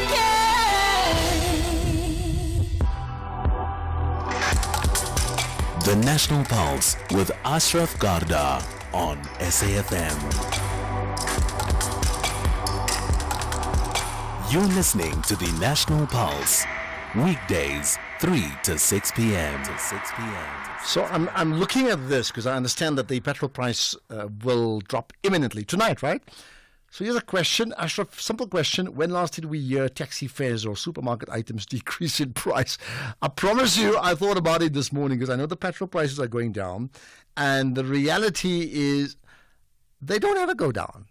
They don't. Nothing goes down. And when it goes up, after a while, they try and cushion it. I think it doesn't happen the same day. And after a while, up it goes. But it never, ever comes down. What goes up doesn't come down, as opposed to always goes down. So we can throw that out. Listen, what for you moves the national pulse? You can tell me. I did ask you earlier, well, part of my That's My Point feature, I made the point that I am born because it's Heritage Month, okay? My heritage, I'm born in a community called Fitas in Johannesburg, before we were all evicted and thrown out. That's where I come from. That's my home dorpie. In Johannesburg, of course, right? What's yours? I mean, I don't want to know where you're living now, but where do you actually come from? How about you telling us about it? Just, you can call in 086 000 2032, but otherwise just a text is fine, or WhatsApp voice note, but otherwise you can also just post on social media. Tag us, SFM Radio, tag me, Ashraf Garda, as well as on Facebook, as well as on the X platform. Right, let's talk about another big issue that certainly should move the national pulse. The ANC Youth League, they've responded to the SACP's position regarding the GNU. Now, the ANC Youth League, well, they looked at the position of the SACP's continued offensive. Remember, they've been pretty upset, the SACP, that is, right, regarding that. So they're addressing the media at Luthuli House earlier today. The Youth League's president, Colin Malachi, said the SACP's General Secretary, Solly Mapaila, should toe the line or withdraw all SACP members from the GNU National Executive. It's something that's puzzled me because I've certainly chatted about it a few times since day one, right? And we know the ANC Secretary General himself yesterday was like, hey, come on, we're part of a tripartite alliance. So where does this put it? I mean, let's get this perspective. You've got the ANC, you get the SACP, and you got COSATU, where not everybody agrees with each other, but they're part of an alliance that contested this election as they've done every other election since democracy, right? But they differ with each other regarding the GNU. So how much of a big issue is that? Certainly the ANC Youth League has taken the position of the ANC itself. Let's therefore get the thoughts of the ANC Youth League Secretary General. That's Inkulu Wokolo in Goodland. Appreciate your time. You're live with the National Pulse. Hi, Ashraf, and greetings to you and viewers, listeners of... Thank you. Much appreciated. Right now, yesterday, well, the SACP has made certain pronouncements. Yesterday, the ANC Secretary General has pronounced on certain things. Where do you stand as the ANC Youth League on this issue? Ashraf, the first point is that, which must be understood by everybody, is that it is unfortunate that both the party and the ANC enter into what everybody would have viewed as public acts. The SACP and the ANC share a long history of struggling in the trenches for national liberation, and therefore they are in alliance, strategic alliance, not a tactical alliance.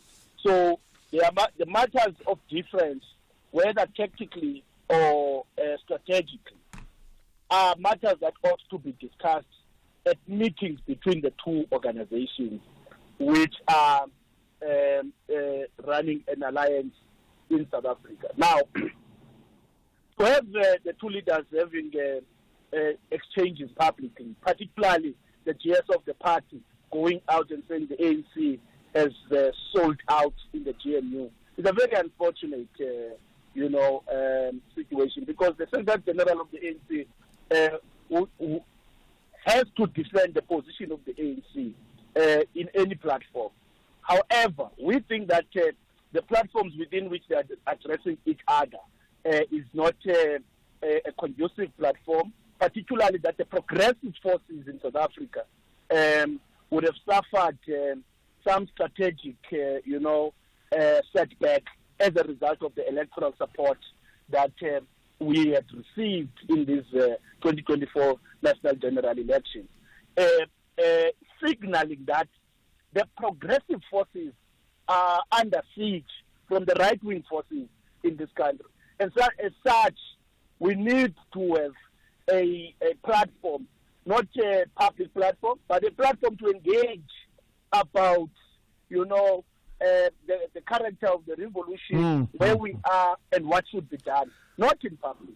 Okay, so, but the fact that is they've gone public, and so has the ANC Secretary General gone public, and so have you as the ANC Youth League. I mean, it suggests to me that the fault lines are so broad that it could actually rupture the relationship. When you use the word unfortunate, I may say that, their position, and I'm not part of any parties there, it can't just be unfortunate. I mean, that would almost in many cases be a cause for dismissal.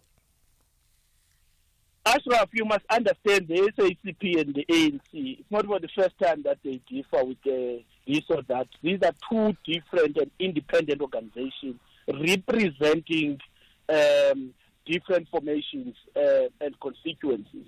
Some, there might be dualities there and there about the constituencies, but what brings them together is that the ANC has declared itself as a disciplined force of the left, and the SACP says it's the working class, it's a party of the working class.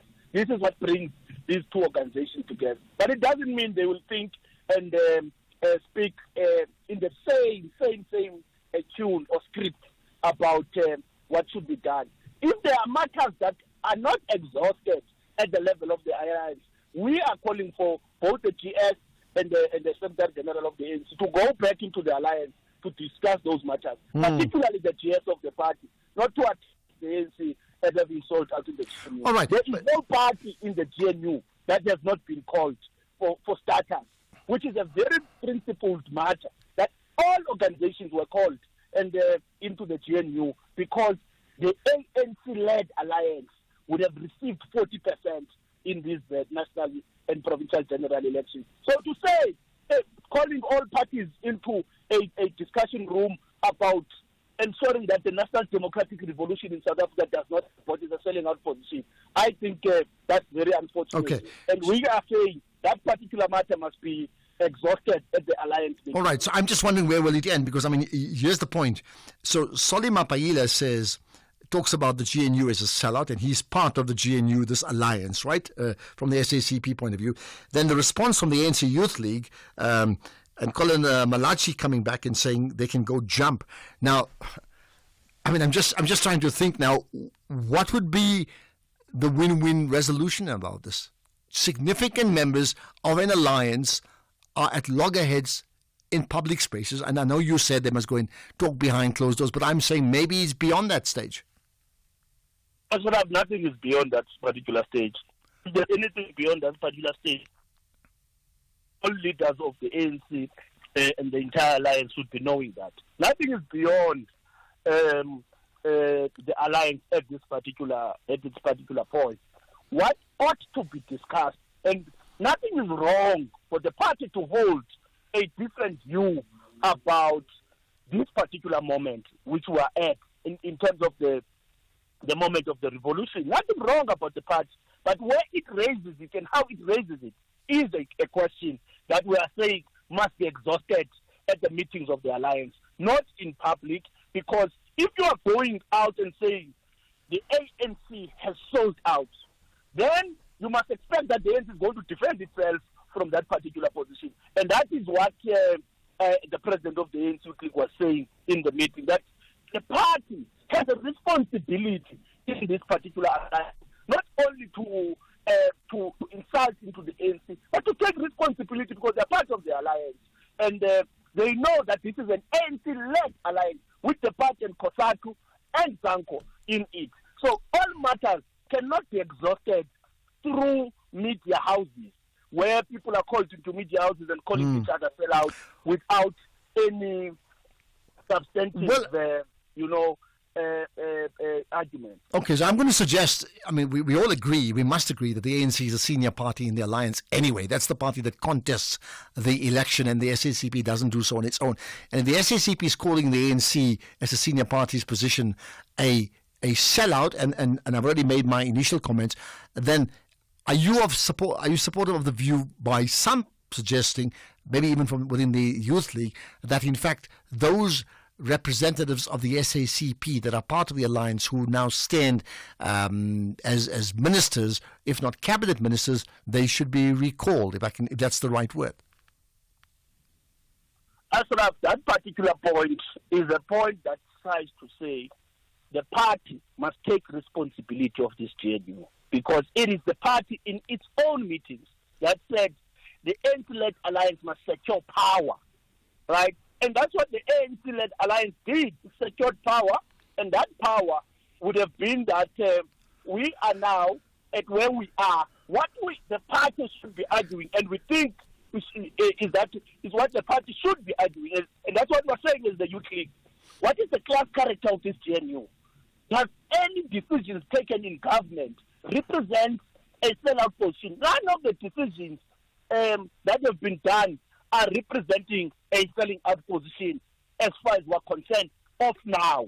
And that's what we should be guarding, all of us as progressive forces in this GNU, that nothing reverses the gains of our democracy. Nothing reverses the transformation of the South African economy in the GNU. And that's what we should be guarding, all of us, the class character of the GNU and the decisions that are being made. Okay. Not to accuse each other of selling out with perceptions and without any valid reason. All right, but I mean, here's the last thing. I mean, I've chatted to Solly Mapaila a few times, and his line has been exactly the same, and he hasn't changed about his being disgruntlement, right? So here's the last thought, okay? I'm going to suggest that internally within the ANC, considering the fact that the MK party are disgruntled ANC supporters headed by the former president, and the same may apply to the EFF as well, that the ANC would be concerned about pushing the SACP too far out of the ANC alliance and into the MK party corner? The SACP has for many years, like I said, Ashraf, that the SACP is a party of the working class. The MK party is part of the counter-revolutionary forces, right, that have fragmented the progressive forces in advancing the national democratic revolution in this country. I don't think that the party can ever take a decision to join counter-revolution. From where I am seated, Ashraf. So that particular consideration is wayward. And I'm saying to you, this matter between what has been raised by the GS of the party, we are saying to the GS of the party and the entire alliance, go into the alliance meeting. Stop fragmenting the alliance by public affairs. Let's leave it at that. Thank you for your time. The question is it as wayward as Floyd Shivambu of the EFF now being Floyd Shivambu of the MK party in what I've called often the political transfer of the season? Thanks for your time. That's the ANC Youth League's Secretary General, Nku Wakolo Ngudle. Well, there you are. Make of that what you will. Really? At what stage does the ANC and the SACP solve their clear differences, and they fundamental, it appears, regarding the government of national unity? So Sharon at office was telling me the way drip is so expensive these days. She's now waiting for her old clothes to come back into fashion. I say, Joza, while you're waiting, why not let your money do the things in a Netbank Just Invest account where you can get your money after 24 hours notice? Oganchani voiceman. In Jalo Mabel, you can earn up to 8.75% interest. Anyone can open an investment account via the Money app in under 2 minutes. See money differently. Nedbank. We're a licensed FSP and registered credit provider. Promo rates apply. Only the final whistle can reveal who are the real football kings of East Africa. Neighbors won't get along during the East African Derby. This is the Total Energies 2025 Africa Cup of Nations qualifier. Witness the beauty of African football. Tanzania takes on Ethiopia on Wednesday, 4 September at 6 p.m. Live at your fingertips on SABC Plus and SABCSport.com. Brought to you by SABC Sport.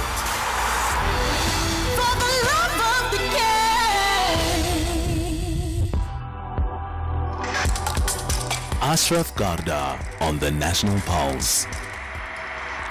So I tell you what, you can be talking about motor cars and the price of petrol going down, and that's great news. I think it's like 3 in a row, isn't it? Yeah, the world has changed for that to happen, isn't it?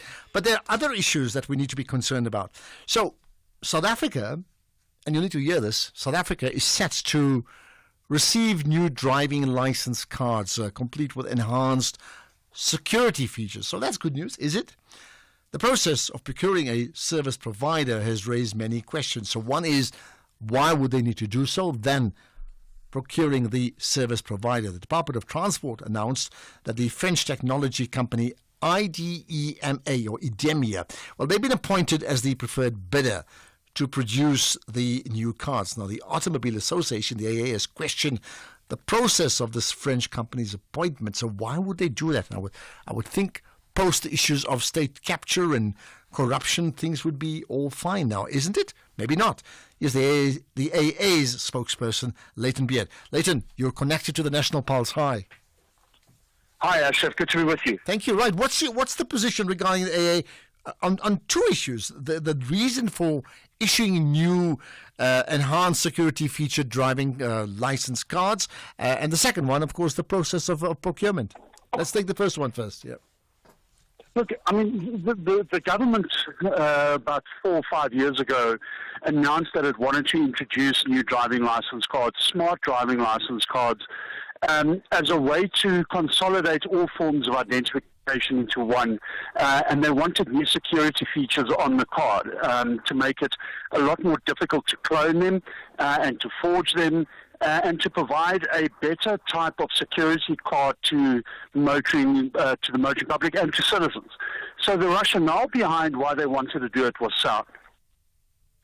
But what happened with the appointment, or what's happening with the appointment of IDEMIA, is that there are many questions being raised around the process that has been followed regarding the tender process and the way the announcement has been made, and as well as the company itself. This is a company which only last week had a contract terminated with AXA because of alleged irregularities. Now, AXA is an entity of the Department of Transport, yet the Department of Transport is now appointing that same entity on a R1 billion contract. So, for us, there are many red flags.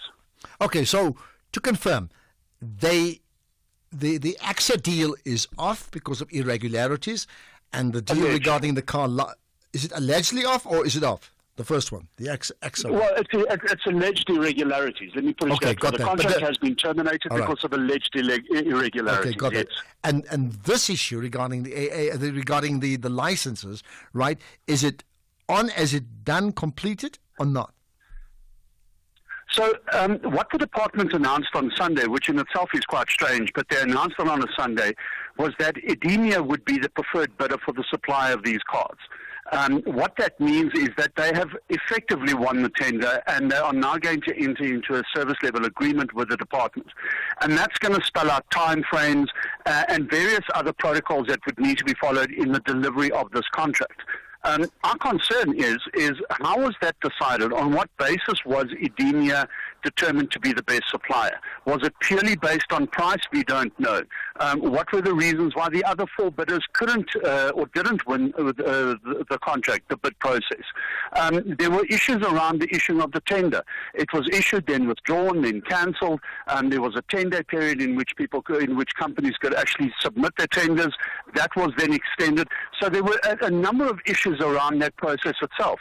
One of the things that the AA has asked, and we have not received a reply to this, is why was the government printing works, or to what extent was the government printing works involved in the creation of the bid documents, in the evaluation of the bidders, but more importantly, as the security printer of the government, why was the GPW, the Government Printing Works, not afforded the opportunity to say, hey, we could do this for you?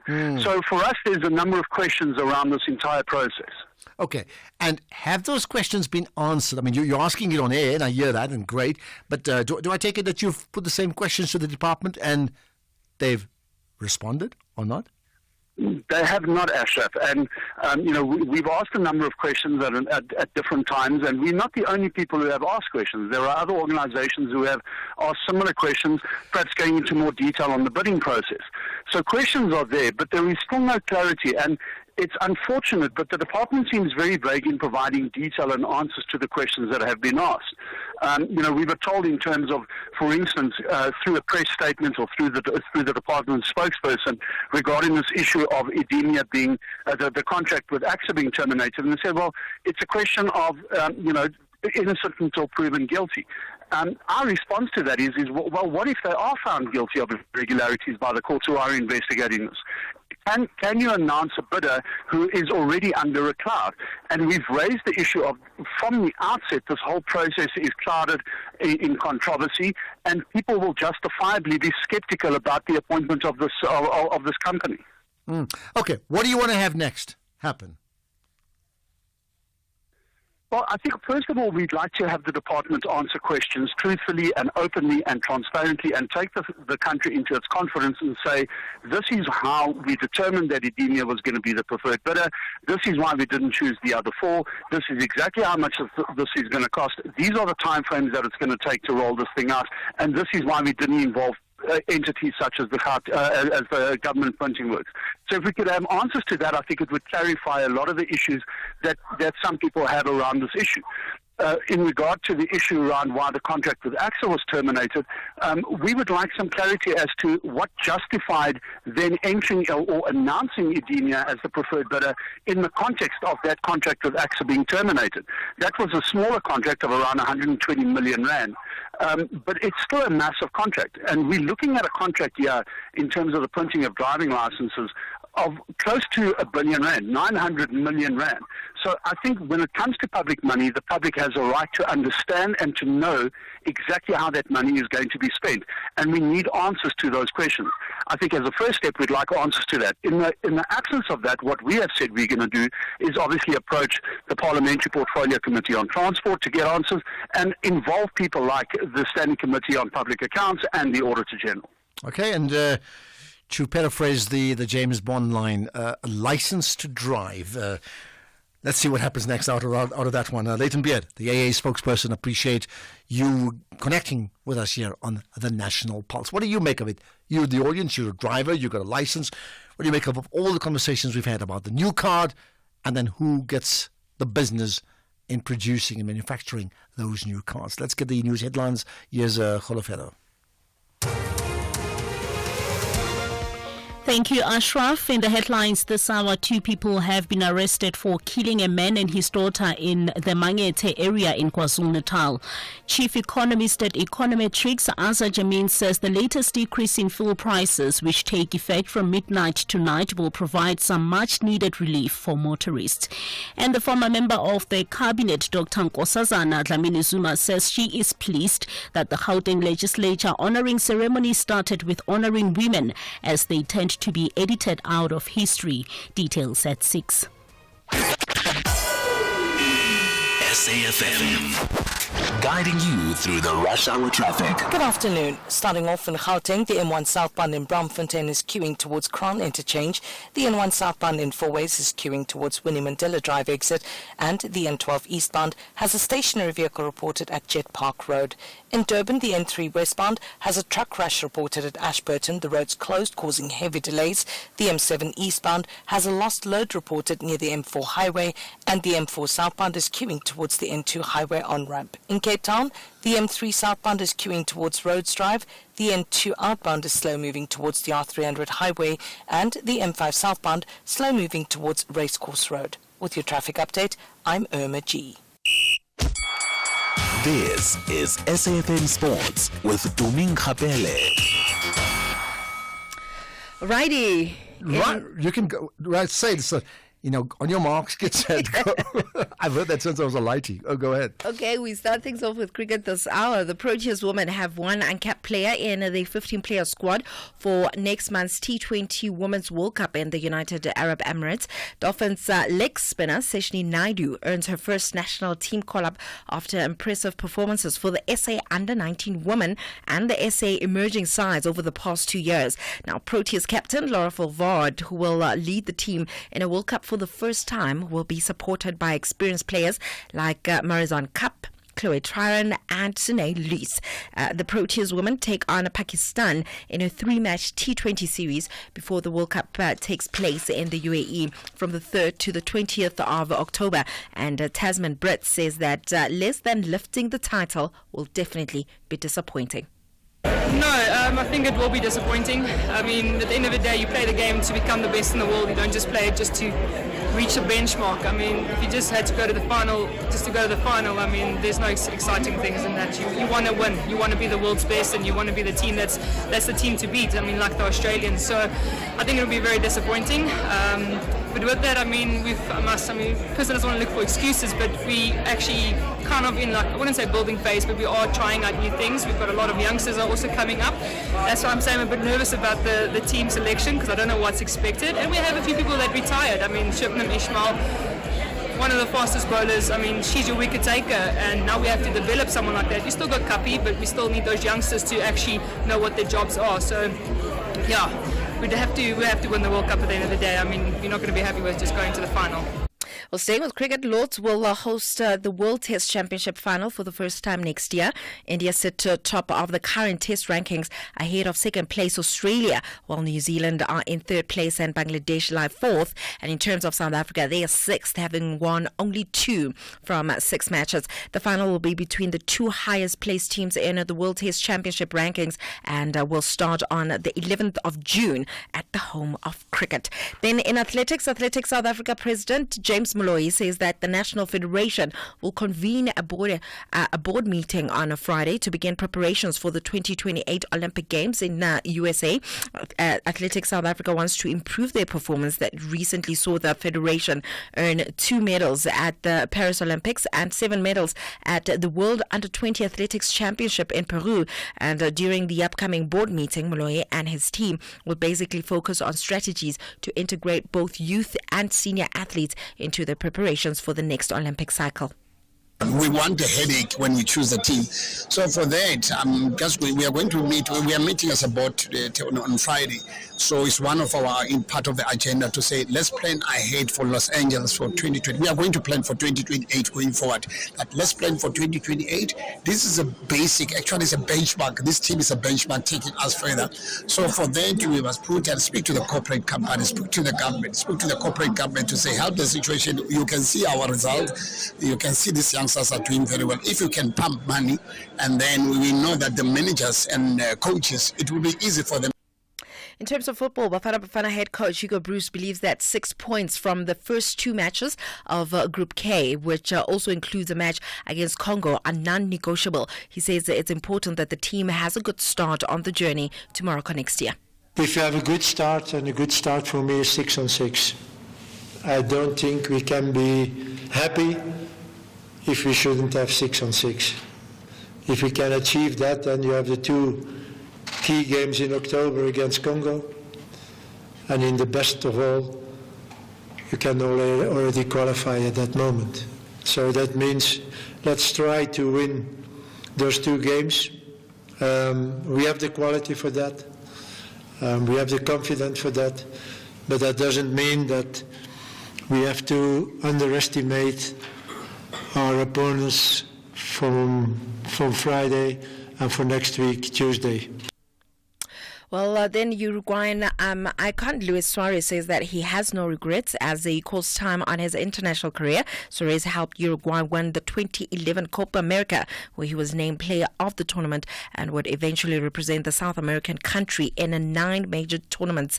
And his last game will be on Friday at the 2026 World Cup qualifier against Paraguay. Finally, in rugby, assistant coach of New Zealand, Scott Hansen, says that they are tweaking their kicking strategies to apply the pressure on the Springboks when the teams resume hostilities on Saturday. The arch rivals last week returned to rugby championship action in Johannesburg, where the Boks came from a 10-point deficit to beat the All Blacks 31-27 at Ellis Park. And the win saw Rassie Erasmus' side extend their lead in the Southern Hemisphere competition as the world champions top the table on 14 points. And this time around, New Zealand, they say, perhaps they could just win should they just fix their kicking. We'll just have to wait and see. That's it. I'll tell you what, I'm, as you're talking, I'm looking at something that's not sport at all. Yeah. What are you looking at? And it says, there's a picture of someone, and she says, very demure, very cutesy, very mindful. Did I leave anything out? Is that a beautiful picture? Well, it is, but I see everybody's saying the same thing, and I'm rather naive. Yeah. I'm rather dumb, because that comes from Basisana Kumalo. You know the story behind that? The demure? No, I've been seeing it trending, but it seems like when you have a beautiful picture and you're looking absolutely gorgeous, you just feel like, oh, no, but I mean, but I mean, it's a line. It's like a payoff line. Yeah. And I don't know the story of the payoff line, so it's not sport, but I suppose it is sport. If you can help, then at least we win 1-0. Maybe someone can let us in. Well, I'm hoping they do. Very demure. There you are. Right, more sport from you tomorrow. Right. Yep.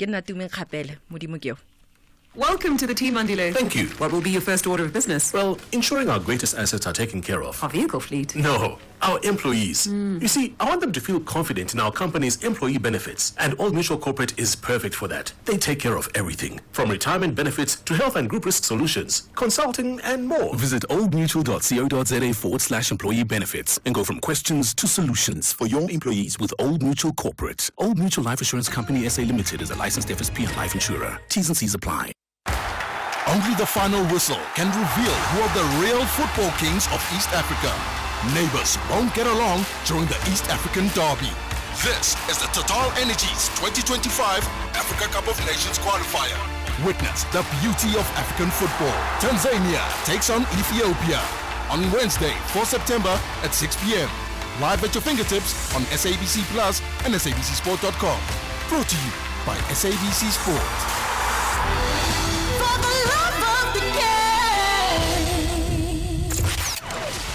Economic news on SAFM. Facts and figures you can count on. All right, guys, let's get to the markets with, the SAFM market update. As always with Jimmy Moyaha. Jimmy, good chatting to you. Right, let's talk about your moving markets. About what, ShopRite? I could say ShopRite Checkers, 60 minutes. Go ahead. Good evening, Ashraf. Good evening to our listeners.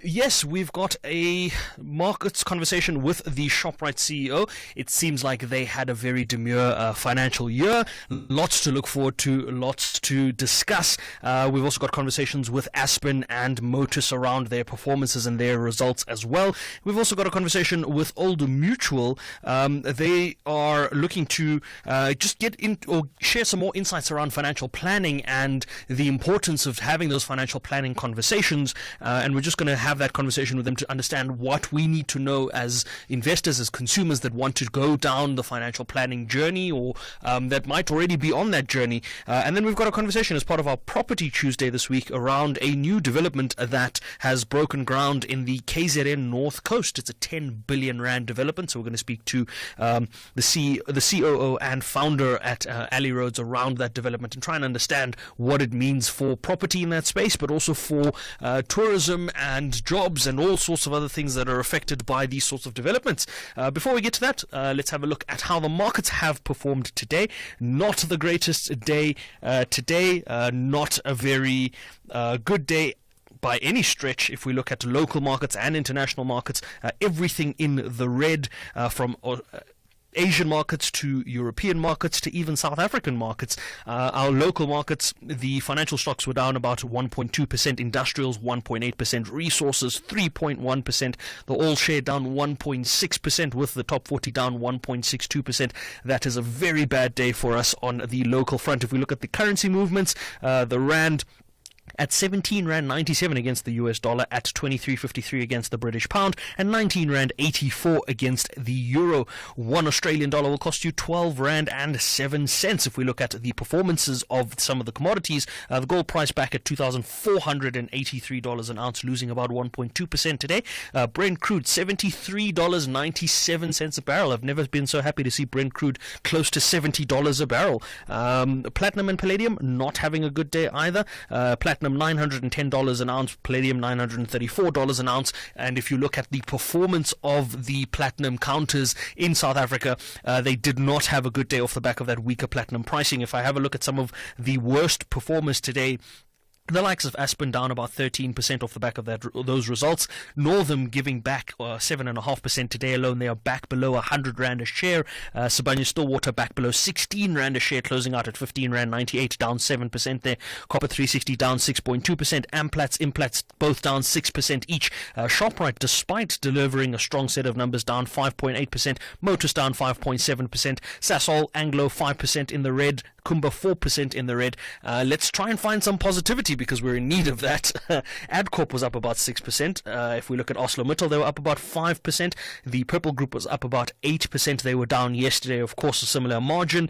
If we look at the likes of Sun International, that gave us numbers, they were up about 4.6%. Stronger growth from their perspective. I wonder how that deal is going on with the hopes to acquire the Piermont Group. We'll look into that in our market segment a little later on. So it's been a bit of a mixed bag. Largely in the red, largely the US markets are back trading today. Remember, yesterday they were closed for that holiday, and today they're back, and it doesn't look like they came back to have a good time. But we'll dig into these and other stories a little later on. For now, Ashraf, back to you. Right, Azema, you talked about good news, but here's a big question in business and anything else. So help us with your masterclass answer. What is liquidity? So if you think about a market, liquidity is effectively how easily a particular stock, a particular asset, a particular instrument can be converted to cash. So some stocks that trade on the main board of the JSE have higher liquidity because there's always a willing buyer or a willing seller on the other side of that trade. If you want to get rid of your stock, someone will always give you cash for your stock. Illiquid stocks tend to be harder to sell because you have to find someone willing to take those stocks off of your hands. Same with any other asset class that you can think of. And effectively, the more liquid a stock is, the easier it is for you and I to access it, to trade it, and to trade it at a better price. So in a nutshell, that's what liquidity is. But to also respond to the other part of your masterclass and the conversation you had with Dumi, the very demure conversation that's happening, that is a TikTok trend. It seems as though they go viral every now and then, and that's what's happening at the moment. There we are, talking about TikTok and the markets. In fact, before I let you go, I mean, yes, to be very, very specific about this TikTok trend. Just before I let you go, let me just get it so we can be completely up to date with these things. Right? This catchphrase, it was done by Jules LeBron. I hope I've got that right. Okay, and he posted a TikTok earlier this month on her demure work outfit and mindful makeup, saying, "You see how I do my makeup for work? Very demure, very mindful." And as a result of that, that has now it's spiraled around the world. There's also been a follow-up to that, where demure has also made its way into fashion content creator Ambika Dero, saying being demure and mindful in outfits is about well-crafted, quiet luxury, chic outfits and a strong personal style that grabs attention without being shouty. Now, having said that, I may ask Tsepo Mokladla about that. He's the owner of Tsepo Jeans, because he comes up in the winning feature next.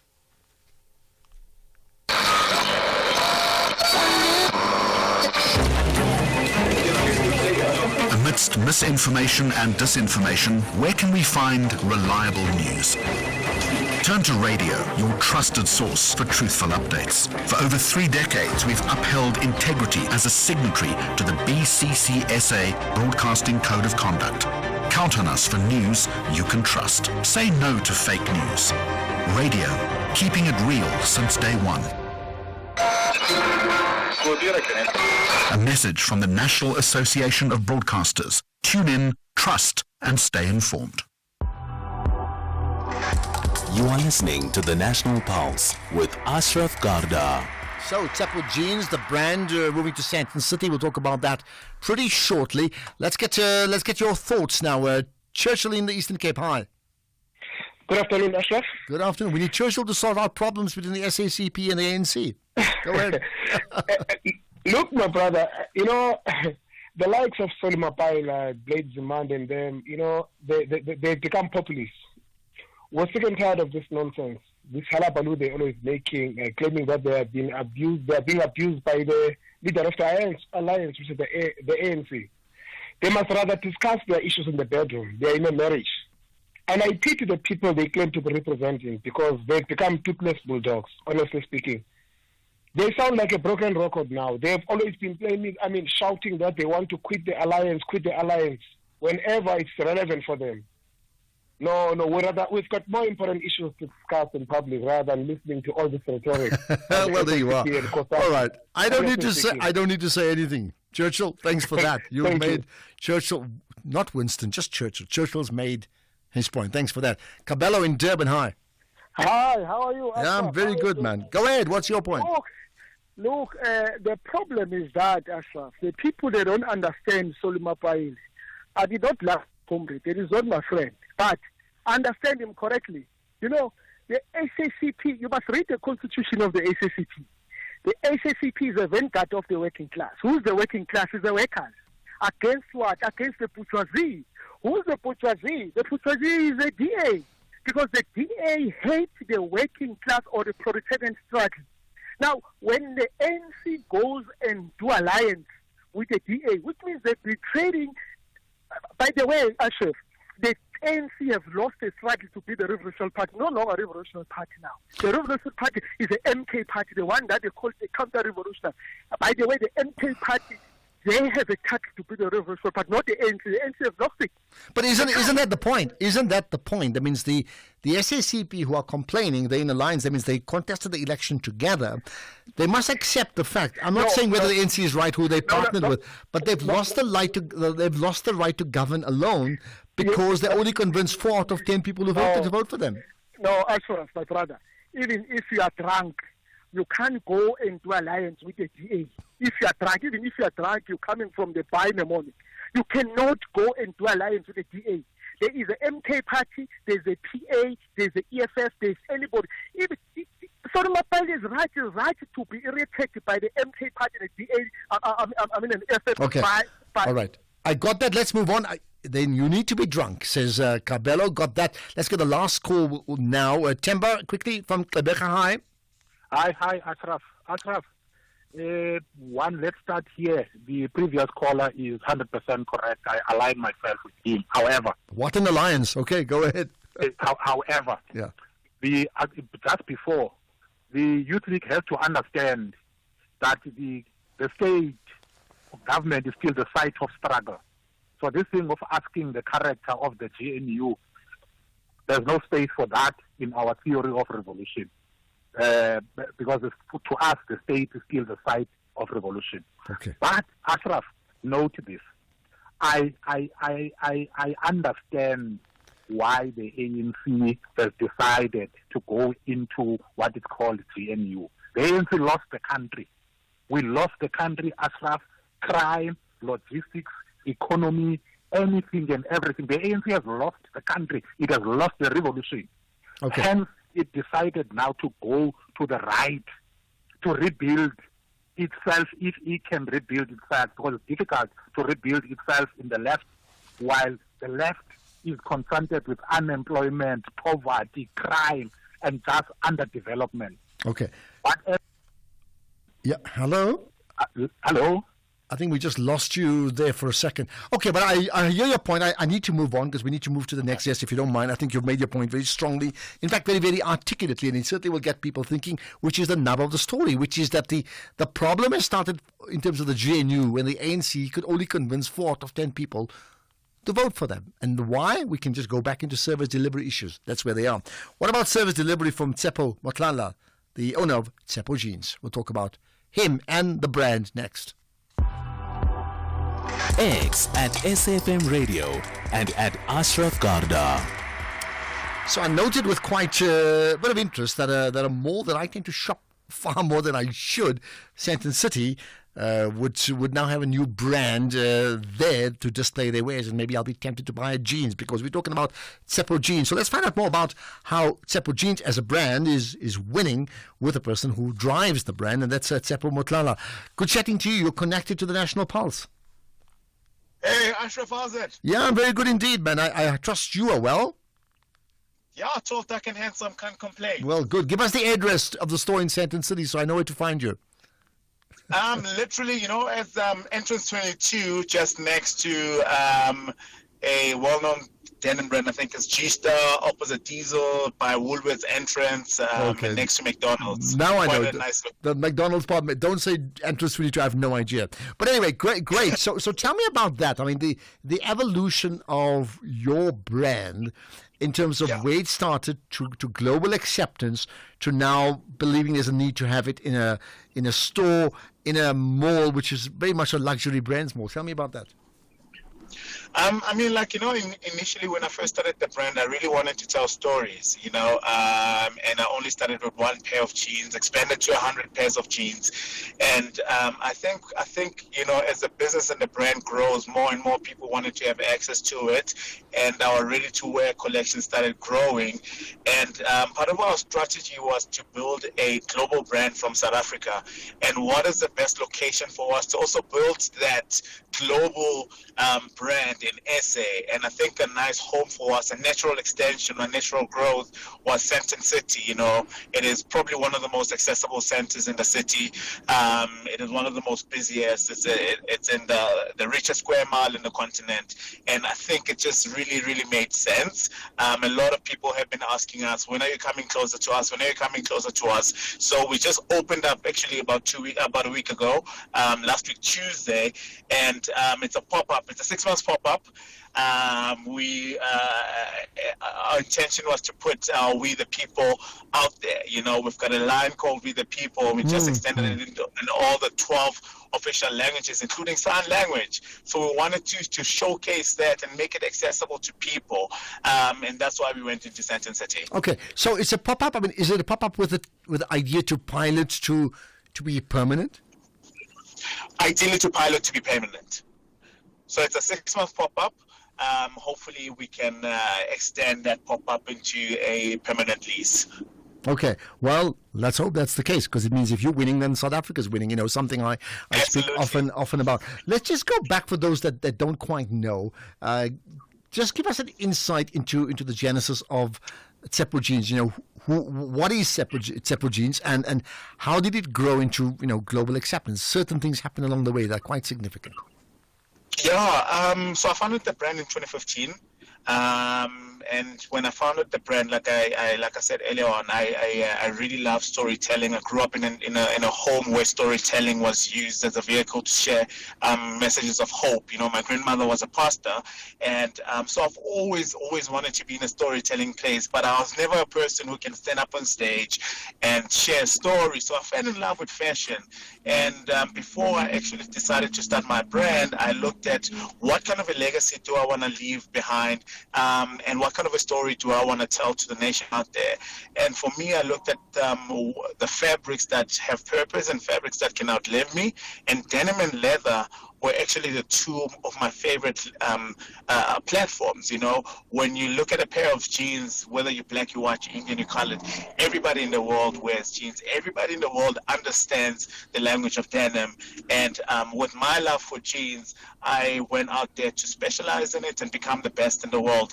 I think in 2018, that's when the brand started gaining a lot of traction.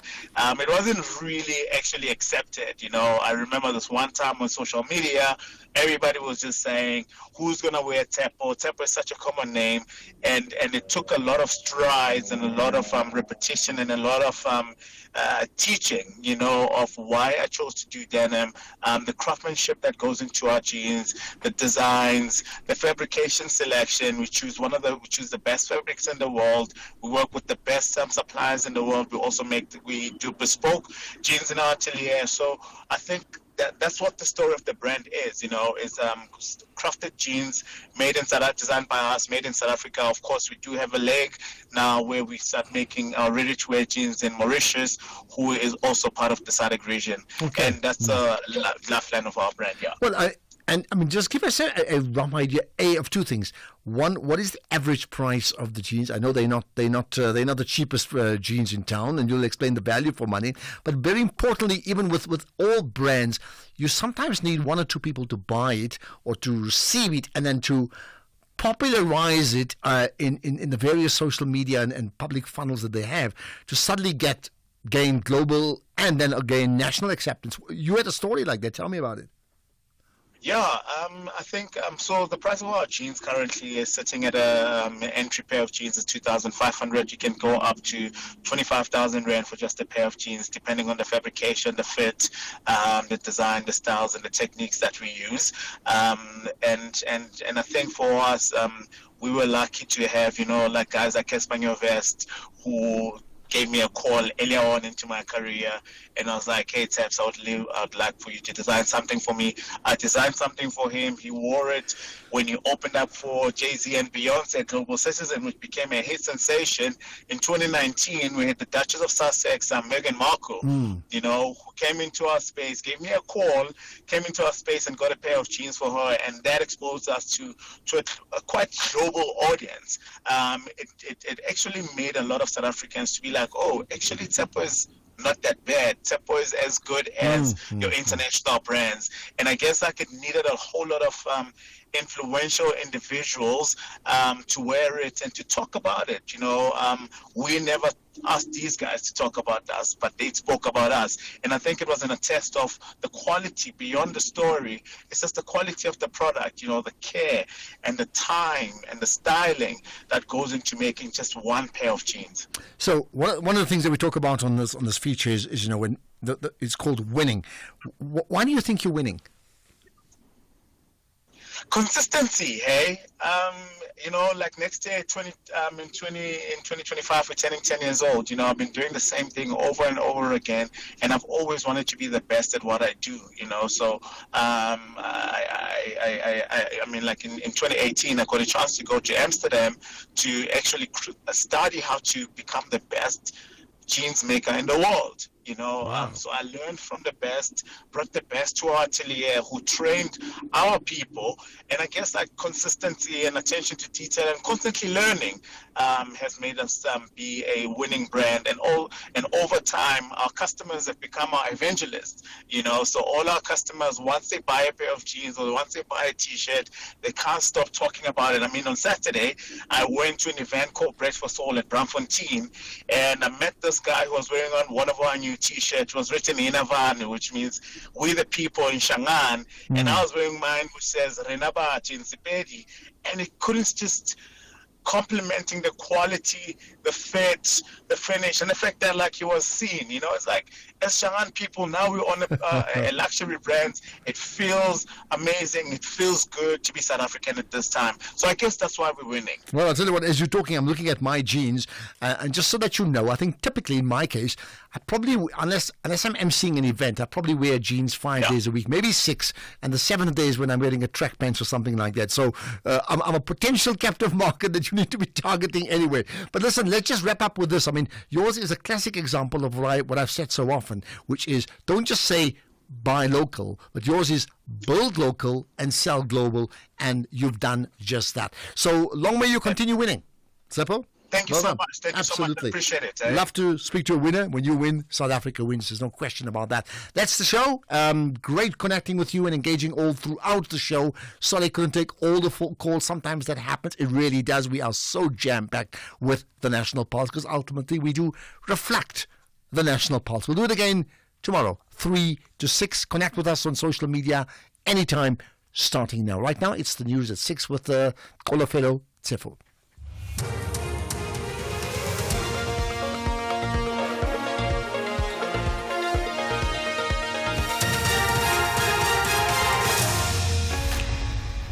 Thank you, Ashraf. Top stories this hour. Love triangle takes innocent lives and decrease in fuel prices provide a significant relief. Good